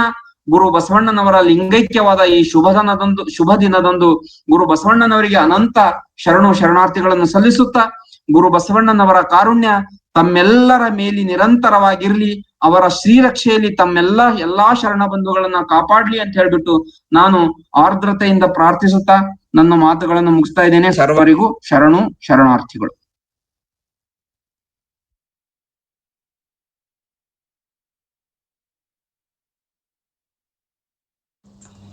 ಶರಣಾರ್ಥಿ ಅಣ್ಣರೇ, ಅಲ್ಲಿ ಅವರು ಇಲ್ಲ ಅಪ್ಪ ಬಸವಣ್ಣವ್ರ ಲಿಂಗೈಕ್ಯ ಆಗಬೇಕಾರ ಜೊತೆಗೆ ಹಡಪದ ಅಪ್ಪಣ್ಣನೂ ಇರ್ತಾರೆ ಅಂತಾರೆ.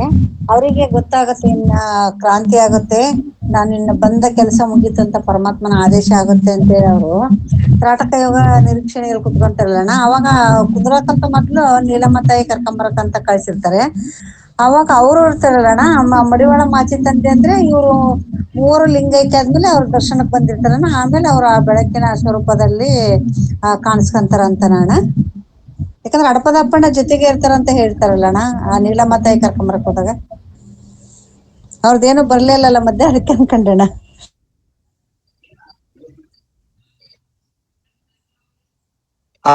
ಅದು ನಾಳೆ ದಿವಸ ನೀಲಾಂಬಿಕಾ ತಾಯಿಯವರ ಬಗ್ಗೆ ಮಾತಾಡುವಾಗ ನಾಳೆ ದಿವಸ ಅಂದ್ರೆ ಹಡಪದ ಅಪ್ಪಣ್ಣನವರು ನೀಲಾಂಬಿಕಾ ತಾಯಿಯವ್ರ ಜೊತೆ ಇರ್ತಾರೆ, ಆದ್ರೆ ಗುರು ಬಸವಣ್ಣವ್ರ ಜೊತೆಯಲ್ಲಿ ಯಾರು ಇರಲ್ಲ. ಅಲ್ಲಿ ಮಡಿವಾಳ ಮಾಚಿದೇವ್ರು ಆಮೇಲೆ ಬರ್ತಾರೆ.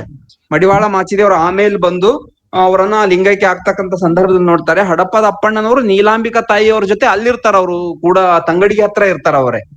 ಹಾ ಇಲ್ಲಣ್ಣ, ಕ್ರಾಂತಿ ಆಗುತ್ತಲ್ಲ ಅವ ಅಪ್ಪ ಬಸವಣ್ಣವ್ರ ಒಬ್ರೇ ಹೋಗ್ತಾರಲ್ಲ, ಅವ್ರ ಜೊತೆಗೆ ಯಾರು ಇರಲ್ಲ, ಒಬ್ರೇ ಹೋಗಲ್ಲ. ಅವಾಗ ಹಡಪದಪ್ಪಣ್ಣ ಅವ್ರ ಜೊತೆಗೆ ಇರ್ತಾರಂತೆ ಮೊದ್ಲಂತಾನು. ಅವ್ರು ಯಾವಾಗ ಕ್ರಾಂತಿ ಆದಾಗ ಹೌದು, ಹೋಗ್ಬೇಕಂತ ತೀರ್ಮಾನ ಹಡಪದ ಮಾಡಿದಾಗ. ಅಪ್ಪಣ್ಣವರು ಗುರು ಬಸವಣ್ಣವ್ರ ಜೊತೆ ಇರ್ತಾರಲ್ಲ, ಲಿಂಗೈಕ್ಯರ ಆಗೋದ್ಕಿಂತ ಮುಂಚೆ ಅವ್ರನ್ನ ಕಳಿಸಿರ್ತಾರೆ ಬಸವ ಕಲ್ಯಾಣಕ್ಕೆ ಹೋಗಿ ನೀಲಾಂಬಿಕಾ ತಾಯಿಯವ್ರನ್ನ ಕರ್ಕೊಂಡ್ ಬಾ ಅಂತ. ಹಾ ಕರ್ಕೊಂಡ್ ಬಾ ಹೌದು. ಅಂದಾಗ ನೀಲಾಂಬಿಕಾ ತಾಯಿಯವರು ಮತ್ತು ಹಡಪದ ಅಪ್ಪಣ್ಣನವರು ಆ ಕಡೆ ತಂಗಡಿಗೆಯಲ್ಲಿ ಬಿಟ್ಟಿರ್ತಾರೆ. ಅವ್ರಿಗೆ ಹಡಪದಪ್ಪಣ್ಣವರಿಗೂ ಕೊನೆಗೆ ದರ್ಶನ ಆಗೋದಿಲ್ಲ ಅಲ್ಲಿ ಗುರು ಬಸವಣ್ಣವ್ರು. ಅವರು ಕೂಡ ಅಲ್ಲೇ ನೀಲಾಂಬಿಕಾ ತಾಯಿಯವ್ರ ತರನೇ ಗುರು ಬಸವಣ್ಣವ್ರ ದರ್ಶನ ಮಾಡ್ಕೋತಾರೆ.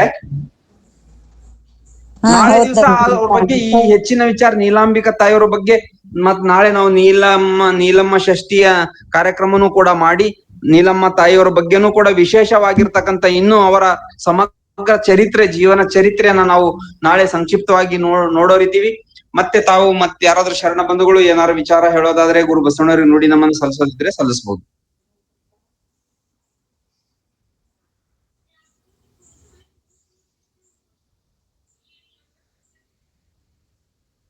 ಶರಣಾರ್ಥಿ ಅಣ್ಣ, ಶರಣಾರ್ಥಿ. ವಚನಗಳೇ ಜೀವ ತುಂಬಿದ್ರೆ ಹೆಂಗೆ ಜಿಗಣೆ ಜೀವಂತ ಆಗ್ಬಿಡುತ್ತಲ್ಲ ವಾತಾವರಣದಲ್ಲಿ, ಆ ರೀತಿ ಧ್ವನಿ ತುಂಬಿದ್ರಷ್ಟು ಜೀವಂತಿಕೆ ಸಿಗುತ್ತೆ ಅಂತ ಒಂದ್ ಒಳ್ಳೆ ಉದಾಹರಣೆ ಕೊಟ್ರಿ. ಖಂಡಿತ ನಾವ್ ಯಾವ ಸ್ವಾಮಿಗಳು ಮಠಗಳು ನೆಚ್ಕೊಳ್ಳಾರ್ದಂಗೆ ವಚನ ಸಾಹಿತ್ಯ ಬೆಂದತ್ತಿ ಹೋಗ್ಬಿಟ್ರೆ ಅಷ್ಟೇ ಸಾಕು ಅನ್ಸುತ್ತೆ. ವಚನ ಸಾಹಿತ್ಯ ಅಭ್ಯಾಸಗಳು ಮಾಡ್ಕೊಂಡು ಅವುಗಳ ಪ್ರಕಾರ ಹೋದ್ರೆ ಸಾಕು ಅನ್ಸುತ್ತೆ ನನಗೆ. ಶರಣಾರ್ಥಿ. ಶರಣಾರ್ಥಿ.